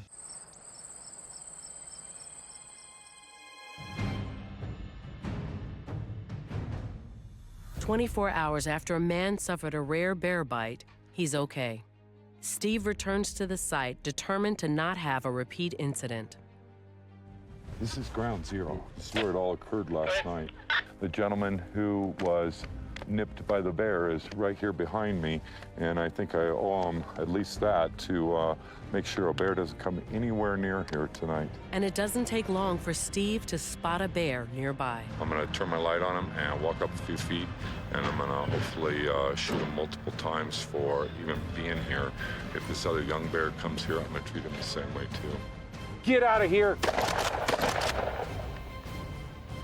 We fired off some rubber rounds to let the bear know to run away from people. Mono 1, Wildlife 1. I fired 3 more non-lethal rounds at the same location in case you get a call. Copy, 3 non-lethal. And I dare say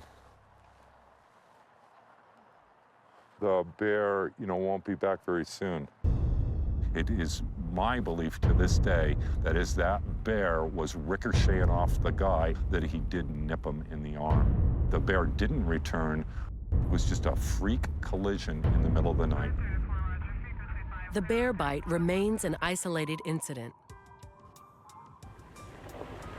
In the weeks following that night, Steve continued to carefully monitor the 3 young bears. Today, all are alive and well, thanks to Steve and his dedication. I see things that are magical. They are the most positive images that anybody could witness, and maybe an hour later, I have to go to calls that, gosh, are not good at all. We okay? We gonna work together tomorrow? All right, go back to sleep if you agree.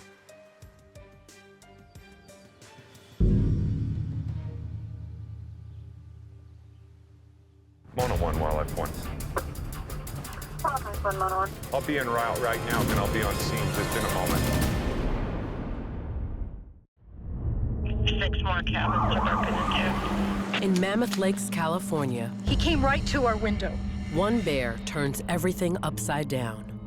The bear comes up, breaks in windows, breaks in doors. Only the man they call the Bear Whisperer knows just how far this bear will go. That just gave me shivers up my spine, that she could be alive and wreak havoc like she did a year ago. Are you all right, ma'am? It's like a crazed animal at this point. What it did to our community, what it did to me, it was all just shattering. And in the town that loves its bears, It's all right, good girl. no one thought it would come to this. There she is. Got a good shot at it, right?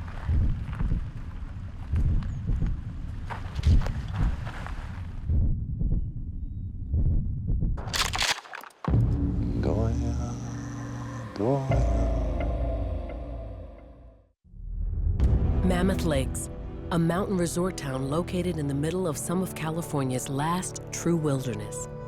I happen to live in God's country. We're a day's walk from Yosemite. It's just paradise up here, and so the people know it, and the bears know it too. The Mammoth Lakes area is very popular with black bears, and the residents down there have really taken to these bears. They feel that those are their bears, and rightfully so. I mean, they learn to live with these bears, and they become residents of the community just as, the humans that live in the area are. As the town's wildlife patrol officer, it's Steve Searles' job to teach bears to be respectful of people and their houses. A bear that encroaches on either can end up being killed by authorities. No. Move away. He relates to bears and is able to convince them not to get into people's territory in a dangerous way. He teaches them how to live with people, and he's been teaching people how to live with bears. From the minute the bears emerge from winter hibernation, Steve is on patrol. They've lost approximately 50 to 60% of their body weight surviving through the winter. So when they wake up in the spring, they're motivated entirely by food. They will wake up in the morning and they spend their entire day searching out food sources. The cycle of life that we see in Mammoth, the sows and cubs, the lessers, come in the very first in the spring for the food sources that are available in town. They're welcome in Mammoth, as long as they don't forget their bears. We're about 200 yards from my house. It's one of my favorite places in town.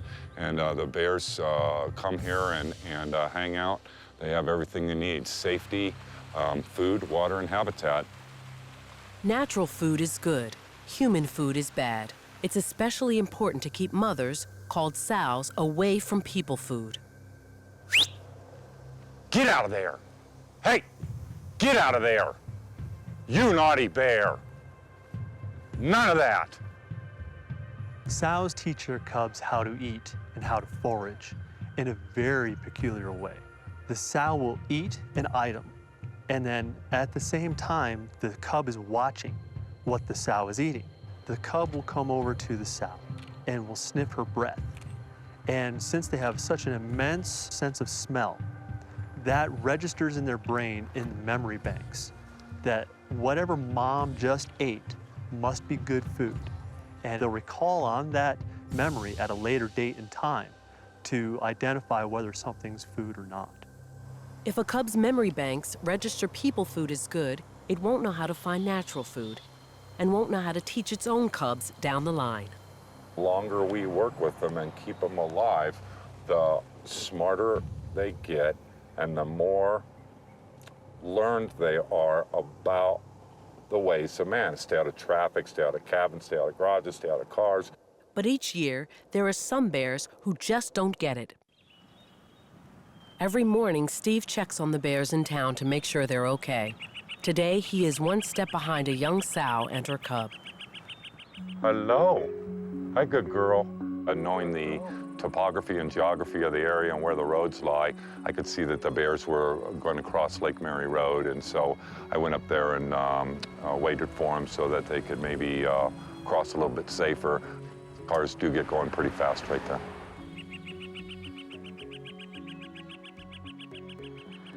Here we go. Here we go.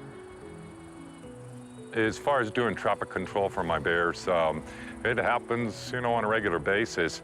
I wish I could be there every time a bear crosses the road.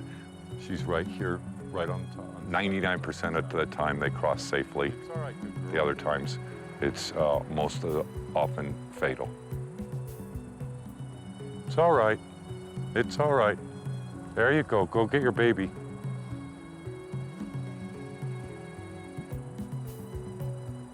There you go. There you go. Pick her up. Let's go. Come on. But the sow doesn't bring the cub back with her. Something's caught her attention. Where are you going? She was absolutely going somewhere. She wasn't fooling around. You could really see she had her nose up in the air and was, you know, on a mission. 20 minutes later. All right, so you're in 9, the bears are at 5. I'll be en route right now. Thank you very much for calling. Steve finds out exactly where the two were headed.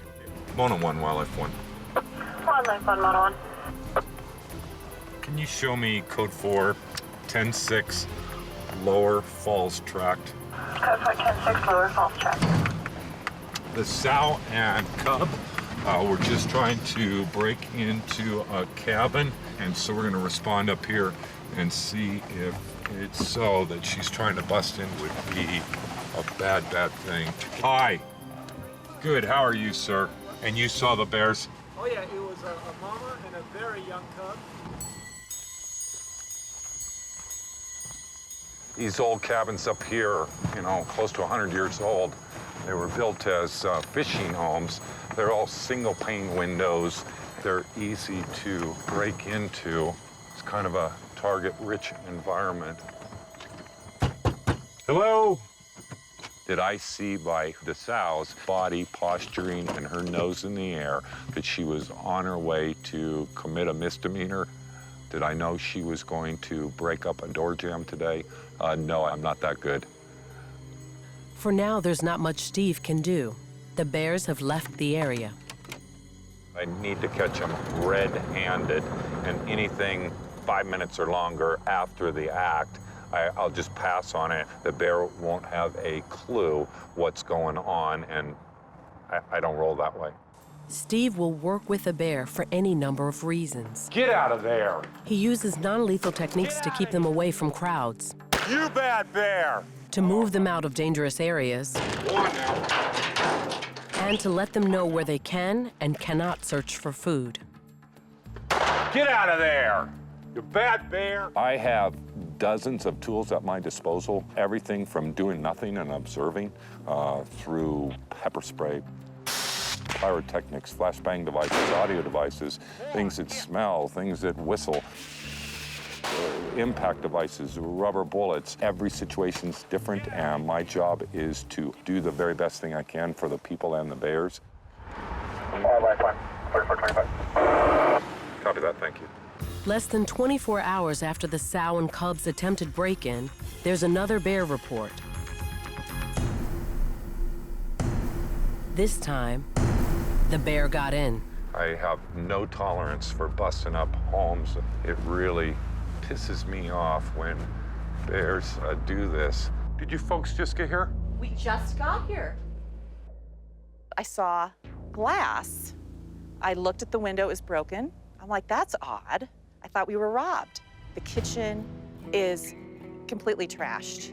Food everywhere, the refrigerator open, banged up, soda cans, things I didn't even know what they were, ripped open, tons of bite marks. You can see the slobber from the bear, and so you can pretty much estimate, just from my height, the height of the bear on this single pane window. It's a front paw print and a rear paw print. It's going to be an adult bear with this set right here. And if you look, the bear came in and out more than once. And unfortunately, I'm guessing that's a cub print right there. 97, A-frame liquor. A bear bringing her cub into this house. It's just terrible. The bear was in here more than once. Stealing is a bad thing. Mothers teach their bears and teaching them how to break into homes. will just lead to them getting killed. So you think they smelled and not saw? They smelled something? Their sense of smell is miles and miles, not just hundreds of yards. And they know whether there's pizza in the fridge or whatever. They're very, very strong power smell. Your nose is just to hold your glasses on. It doesn't even work in comparison to a bear. Wow. So should I be worried about the bacon in my car right now? The bacon's got to come out of the car right now. Yeah, Bear break-ins in Mammoth are rare. But last year, a bear named Blondie changed everything.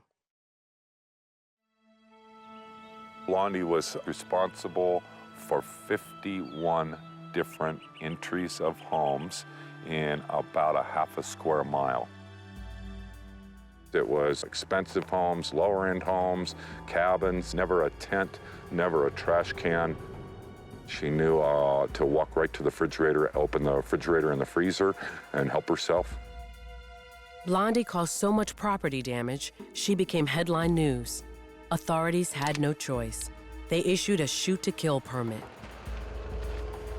I never, ever saw that bear for the entire rest of the year, and it was just an incredible thing that the bear just disappeared off the map, never seen again. Mono 1, Wallace 197. Now it looks like another bear with a cub is picking up where Blondie left off. Same patterns, same locations. Woman's home alone. 10-4, a copy. A half-mile from the last break-in, the sow and cub are trying to get into another home. This time, the house is occupied.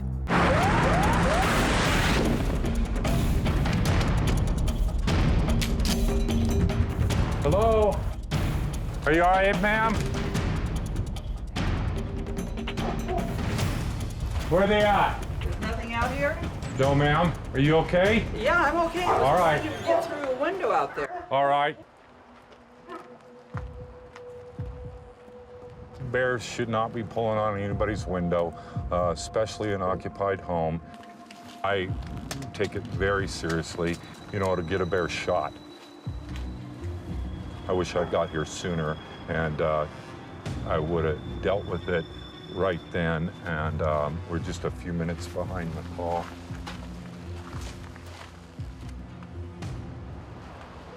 It was on the ground, and it was facing you, and it was biting on your window. And the baby was right in between all those little trees there. All right, thank you very, very much. Mono 1, Wildlife 1. I'm gonna be 98 from the call, report taken. The bears are UTL, but I'll be patrolling the area for the next hour or so. Within a half hour, Steve gets the tip he's been hoping for. We had a call from one of my neighbors out here and let us know that the sow and cub was lurking around again. And if I can catch her red-handed, it'd be just great. Straight up this way? Yeah, right up the hill. I think we're hot on her trail, and again, no offense to her, but she has been acting up a little bit, and done correctly, aversive conditioning can change her habits for life. Copy, so. There you go.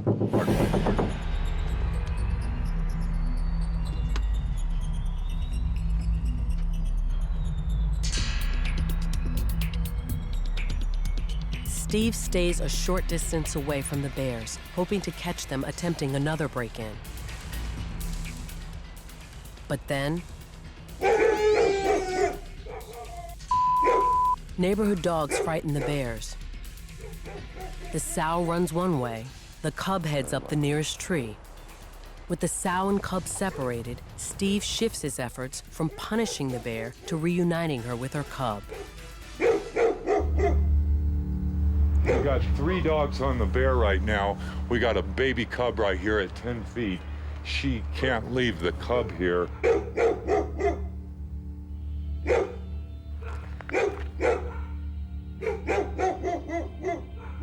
guys could keep your dogs with you? Yes. Totally. Yeah, it's just right behind us, a little Okay. 8-pounder. Yeah. We have to hook them back up. She can hear you. She's on her way.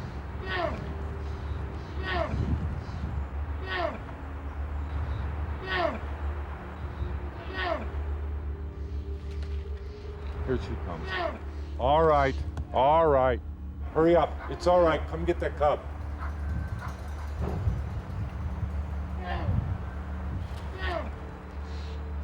Go ahead. Calm her down.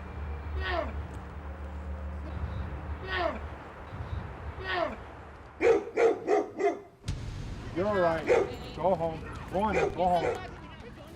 Go home. Go home. Let's go. Good dogs. Go home. Go on. Go on. Get. We almost had it down and reunite these guys. Those dogs just got loose again, which kind of irks me. But good dogs just, you know, charging after the bear, and that's what dogs do.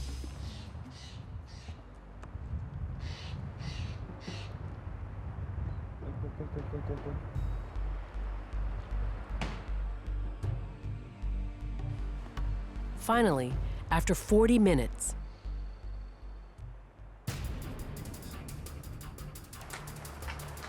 here she comes.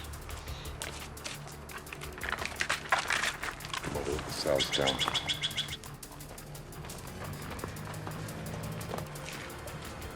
Here's the baby coming down. There you go. Come on.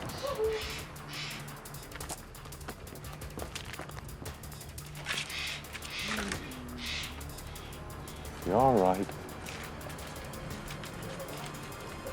You're okay. You're all right.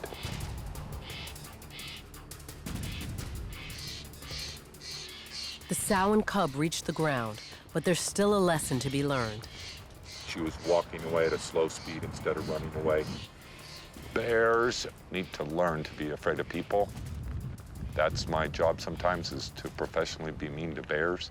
Get out of here! Go on, get! Steve shoots at the sow, not the cub. Go on! Get out of here! Go on! I lit her up and gave her a rubber ball on the ass.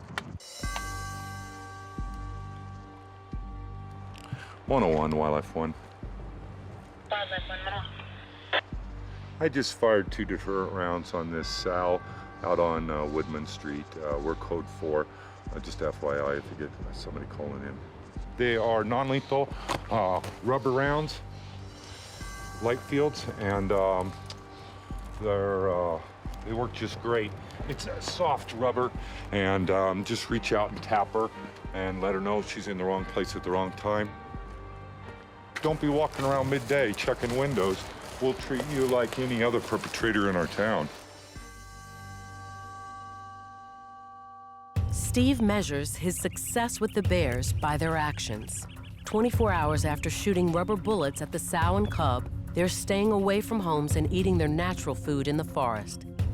It looks like the aversive conditioning is working. Wow, I mean, this is what it's all about. When we get them to practice more of this behavior and less human action behavior, my job is, I'm the luckiest guy in the world. In the quiet of the forest, Steve gets his first close-up look at the sow. These young bears are difficult to identify sometimes with them shedding out and changing colors. This one's a two-tone bear, a little bit unusual. It's a 3.5-year-old female. She came out of hibernation with 2 cubs. One died right away early in the spring, and then she was left with 1 cub. She entered at least 3 different homes while she had her cub. One of the really odd things is that the homes are all being vandalized in the daytime. Steve begins to piece together everything he knows about this bear. It all seems eerily familiar. The size makes sense. Her age makes sense.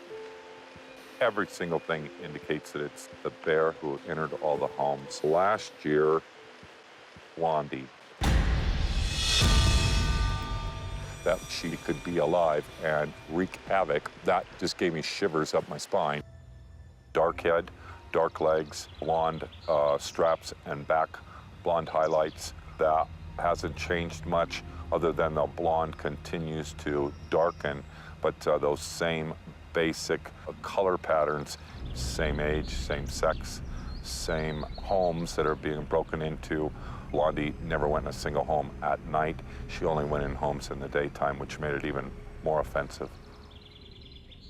When Blondie first appeared, she was an orphan cub who had to learn how to survive on her own. The bear's been staying out of trouble, but did enter this home last week through an open window. That's just terrible for a bear to learn those lessons. This bear is going to grow up to be a big, huge bear. And if we don't train him correctly from the start, then we get what we deserve. I'm sorry, buddy. Feeling good, huh?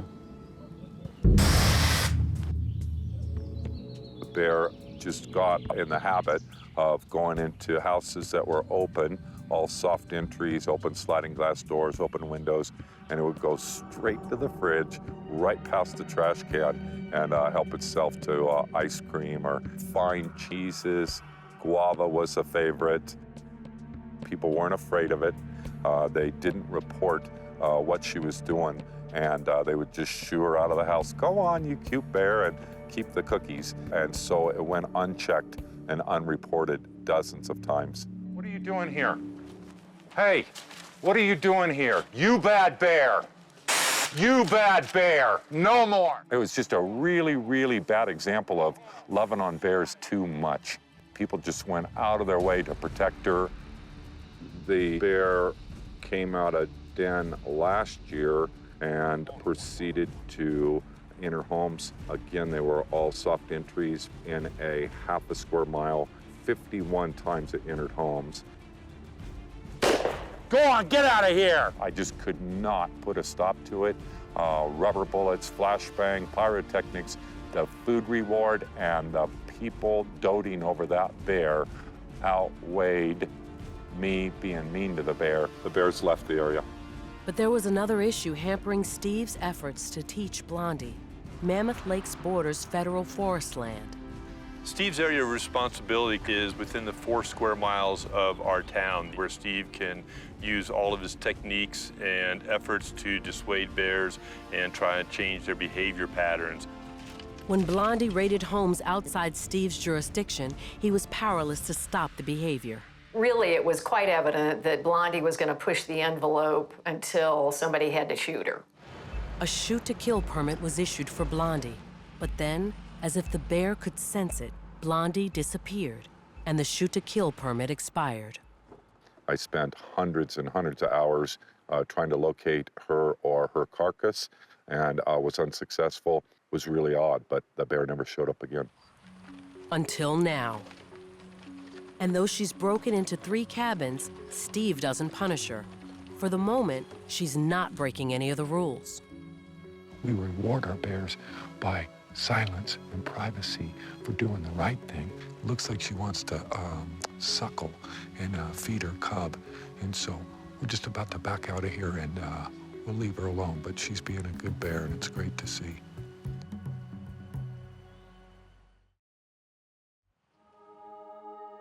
For 3 days, there are no reports of Blondie and her cub.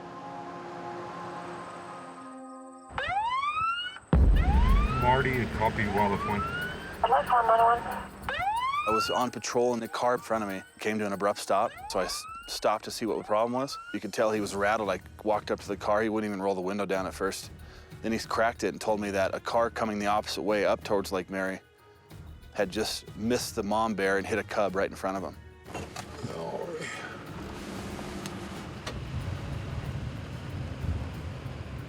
Marty, how long have you been here? Just about 5 minutes. I just missed it. The little cub got rolled behind its mom. The mom is presumably on scene. It was dragging the bear off the road, and not good at all, but we'll see if we can help a little bit. I can hear the sow and hear the cub. She's absolutely on scene, Marty. You got lethal on you? Yes. Yeah. The bear was moving like 20 feet each way. You can hear it go down a little bit, come up the hill a little bit. You know, it was moving around like it was pacing back and forth, you know. Sounds like about where that pine is, right? That's what I'm thinking too, Marty. You're right on top of it. We got out spotlights and started looking right off the roadway for the bear. It was right within 5 feet of us. She's, yeah, down to my left now. Right here, Marty. Oh, that's your sow. All right, good girl. All right, she's got it. Hello, good bear. The cub, she's looking to her right. The cub's to her right. Hello, good girl. Oh, Is she coming towards us or is she going down? no, she's probably trying to revive them. Okay, okay. This is a really steep slope right here. Watch yourself now. Watch yourself.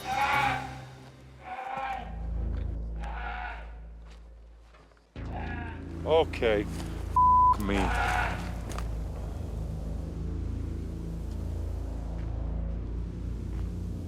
Where we can't work through this brush, that bear can come through here faster than the fastest human on Earth.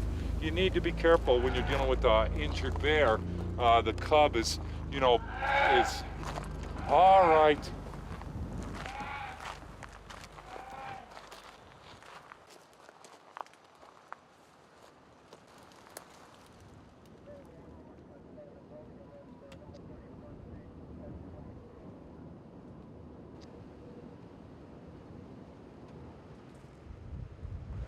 Uh-oh. Oh, oh. I don't hear the cub. I'm guessing it's 11:44. Oh. Oh boy. Son of a bitch.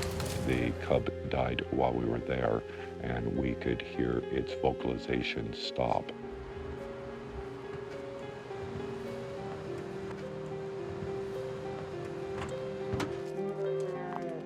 She's mooing over a dead cub, not a live one. Shoot. I hear ya. I hear ya. The mom was just mourning, and haven't heard her sound like that before. I can't say what she's thinking. I could only hear her wailing in grief. Oh, girl. Oh, man. I wish I could help that thing more.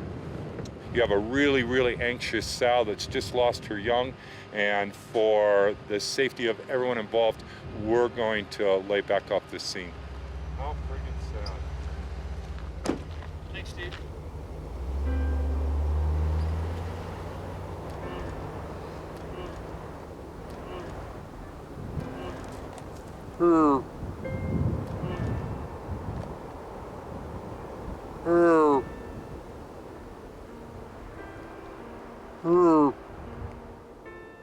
I share in her grief. I've seen it go on for, you know,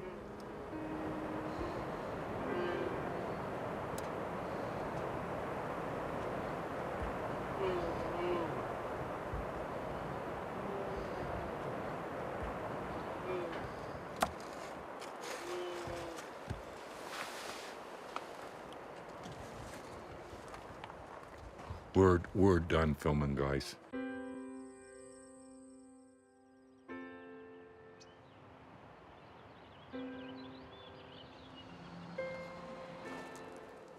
I didn't sleep at all, and the thoughts that went through my mind and the images, I replayed it a few times last night. I have personal experience of people losing their children. It will ruin the rest of your life. All of this has been trampled down, and obviously the bear went through here. 51% of all black bears die before they're 18 months old. It is something that bears have to deal with all the time.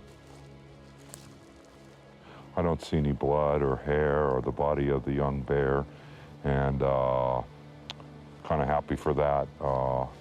She must have dealt with it in her own way, and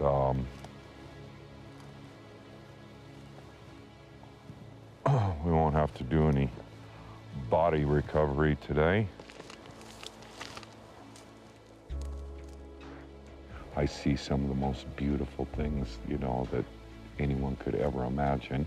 And I also see some of the most horrendous, and it can happen an hour apart.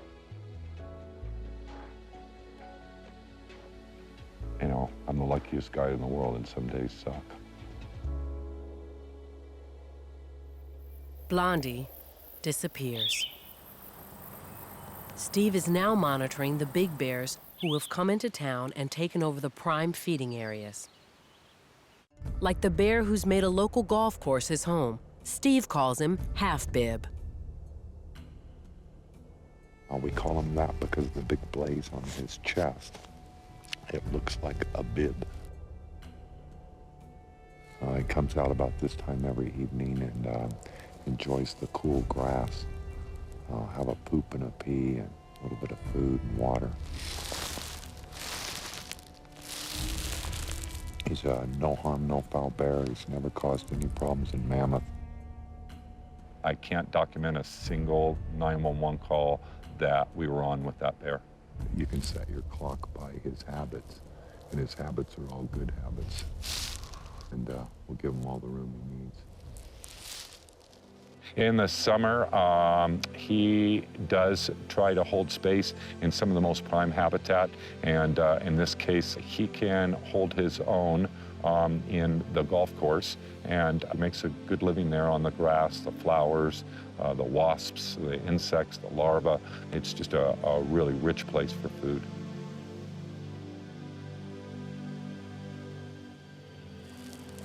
He's not so nervous around people, but other bears, and so his nose is constantly working, making sure that there's not other male dominant bears in the area. Tonight there's not, and so he's got the place to himself.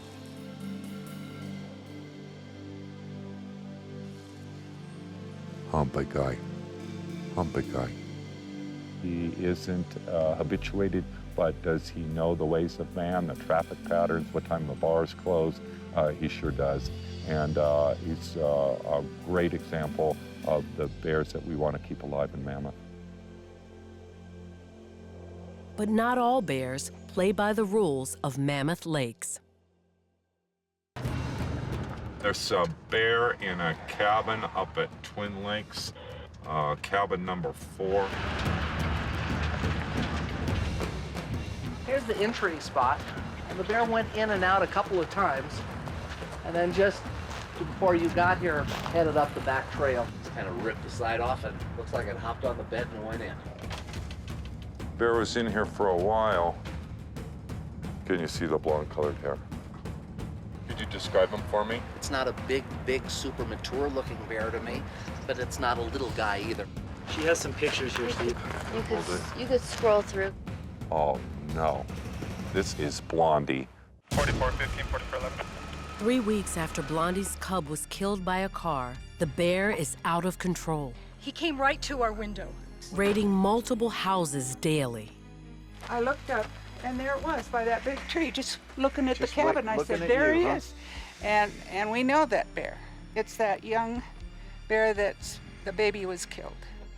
After her cub was killed, she had more free time and started a new rash of burglaries. A cub in tow is a restraint. She doesn't have that restraint anymore.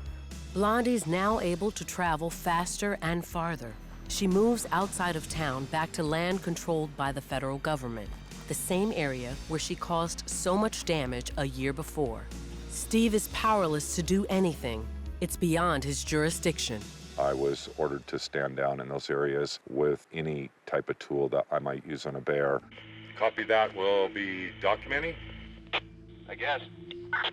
A letter was served to the city council, the police department, and to myself, stating that I was not welcome to work with bears, lethal or non-lethal, anywhere in those tracts of cabins. But Steve isn't prohibited from being there, and he wants to monitor the situation. Look at every one of these has got bear prints all over them from the same bear trying to push it in. This is the 5th one on the block I know of. Not cool. 6 more cabins are broken into. The owner of the lodge at Twin Lakes, he's had 8 or 9 entries with dogs in the house, with people in the house. This is happening, you know, every day now. The scene is so typical, you know, cupboards opened, refrigerator opened, all the good sweet food gone. I think we're up to 17 or 18 cabins now up in the Lakes Basin in probably 3/4 of a square mile. They get pretty aggressive and pretty confident once they succeed. It was not easy to shoo it away. And usually I can shoo them. And now I just feel we're all in jeopardy. We love the bears, and we hate to see anything bad happen to them, but my view is you do everything you can, and if there's nothing else you can do, then sometimes you have to get rid of it. What it did to our community, what it did to me, what it did to the reputation of the town, it was all just shattering. People were just horrified both ways. The people that wanted the bear killed, the people that didn't want the bear killed, the people that are in the middle of the road, the politicians. It was just absolutely insane. Bear comes up, pulls off the shutters, breaks in windows, breaks in doors, throws things everywhere. Don't be discouraged from picking up the phone. Yeah, but your police cannot do anything No. to get rid of the bear. If the bear breaks into that cabin and I'm in there and I shoot that bear, what happens? Do I have that right to actually use a firearm in my home? It's probably too late to save her now, and something needs to be worked out because we're here leaving our cabins up there vulnerable to that bear still. We have done everything that we know, and still right now we have a road bear. Could the bear bowl somebody over, escaping from a residence? That part was very, very possible. As hard as it is, I needed to admit defeat with that bear.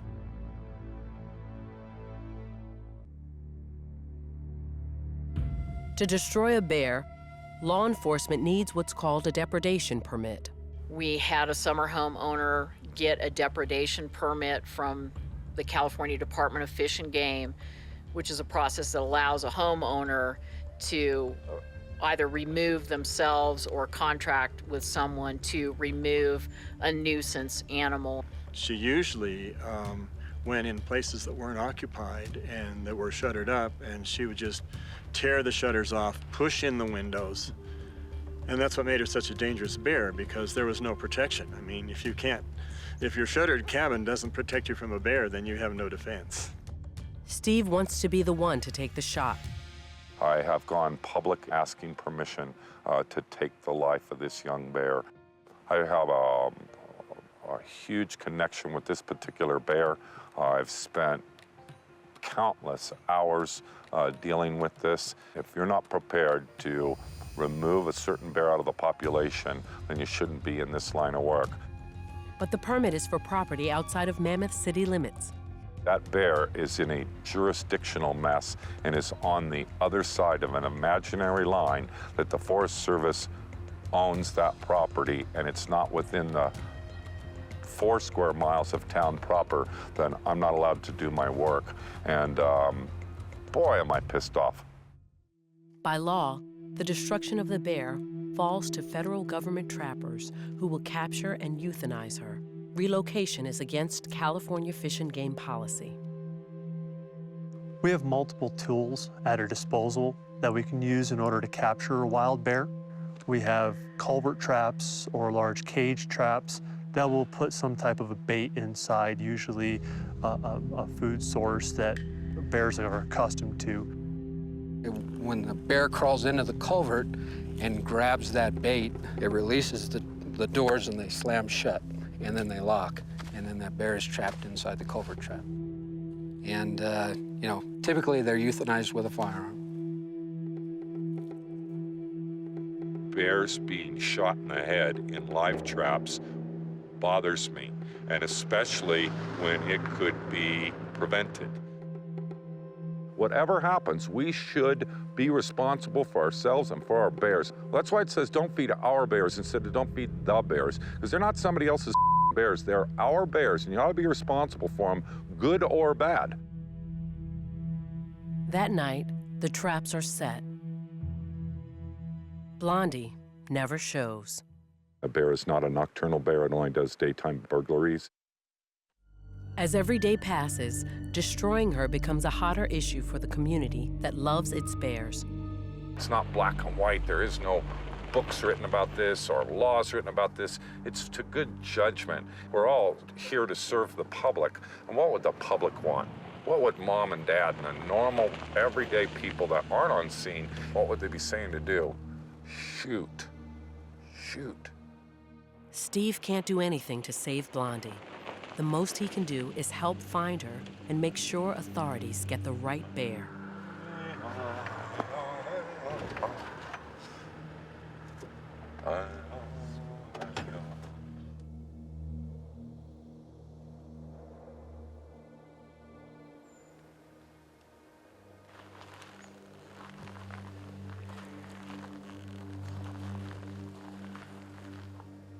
When I pulled in there, I could see that one of the cabins that was broken into last week, that the windows had been repaired.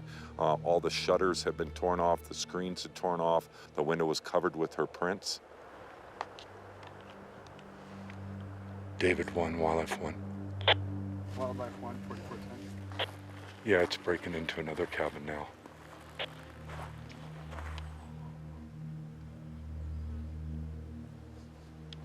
I'm just going to confirm with you. We got the go-ahead. We're good to go. Yes. Okay. We have the piece of paper. The folks who own the summer homes up here, their personal safety is my responsibility. I have to do the right thing by them. And that meant that this bear needed to be killed.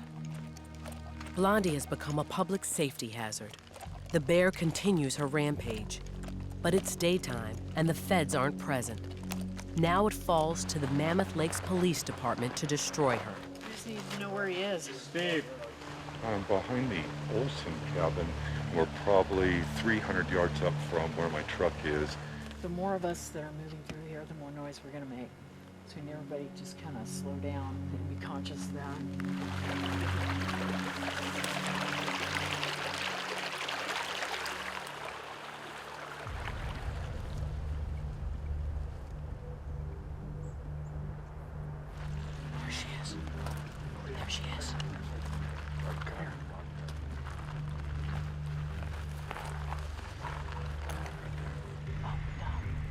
You got a good shot at it, right?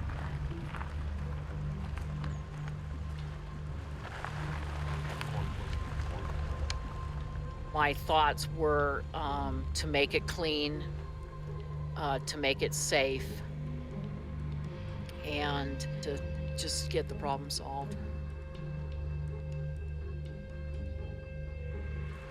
The bear was probably full from eating and was laying down at the base of a tree.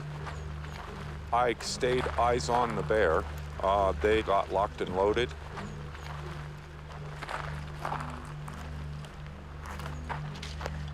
We're okay. Take your time. Take your time, Karen. Yeah, I'm sorry.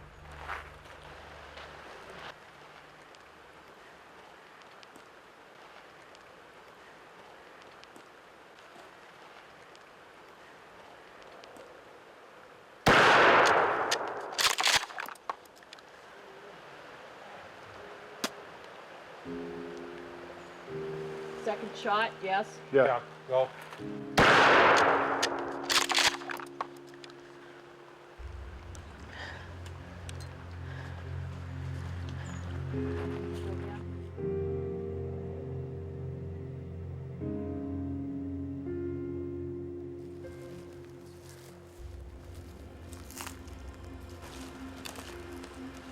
Yeah, everybody stand down.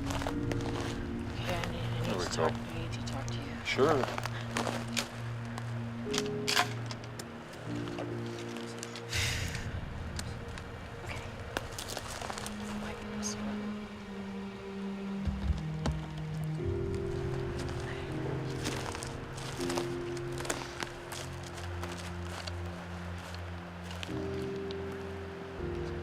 I was sorry that we'd gotten to the point with this animal.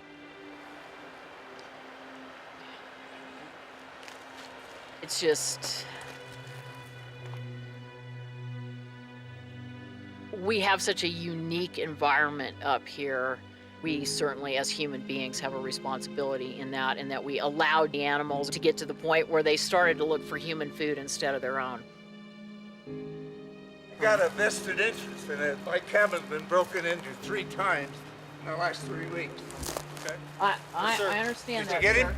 Yeah. Yes, sir, and she's actually a she. And yes, sir. Is that the one? That's the one. We're really happy that the authorities came here and took care of this guy. It's too bad, but it's tough. You know, they can be smart about those. Yeah. Or it might have taken her a day to go in, but, you know.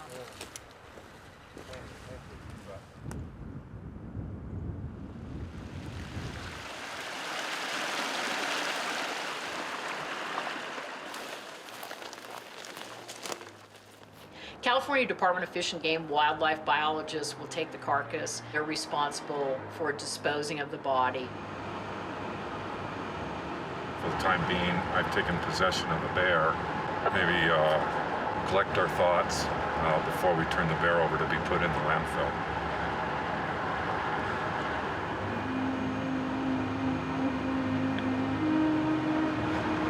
None of this had to happen this way. It's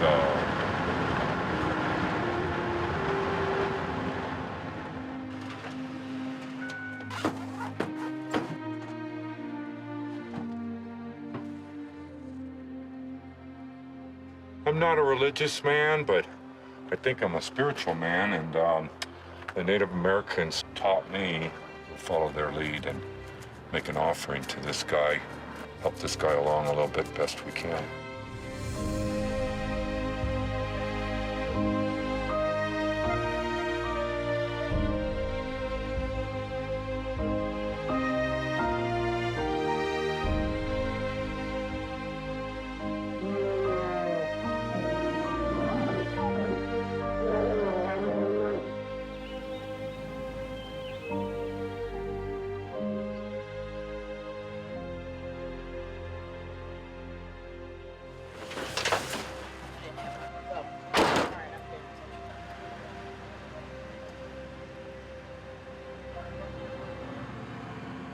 Mono 1, Wildlife 1.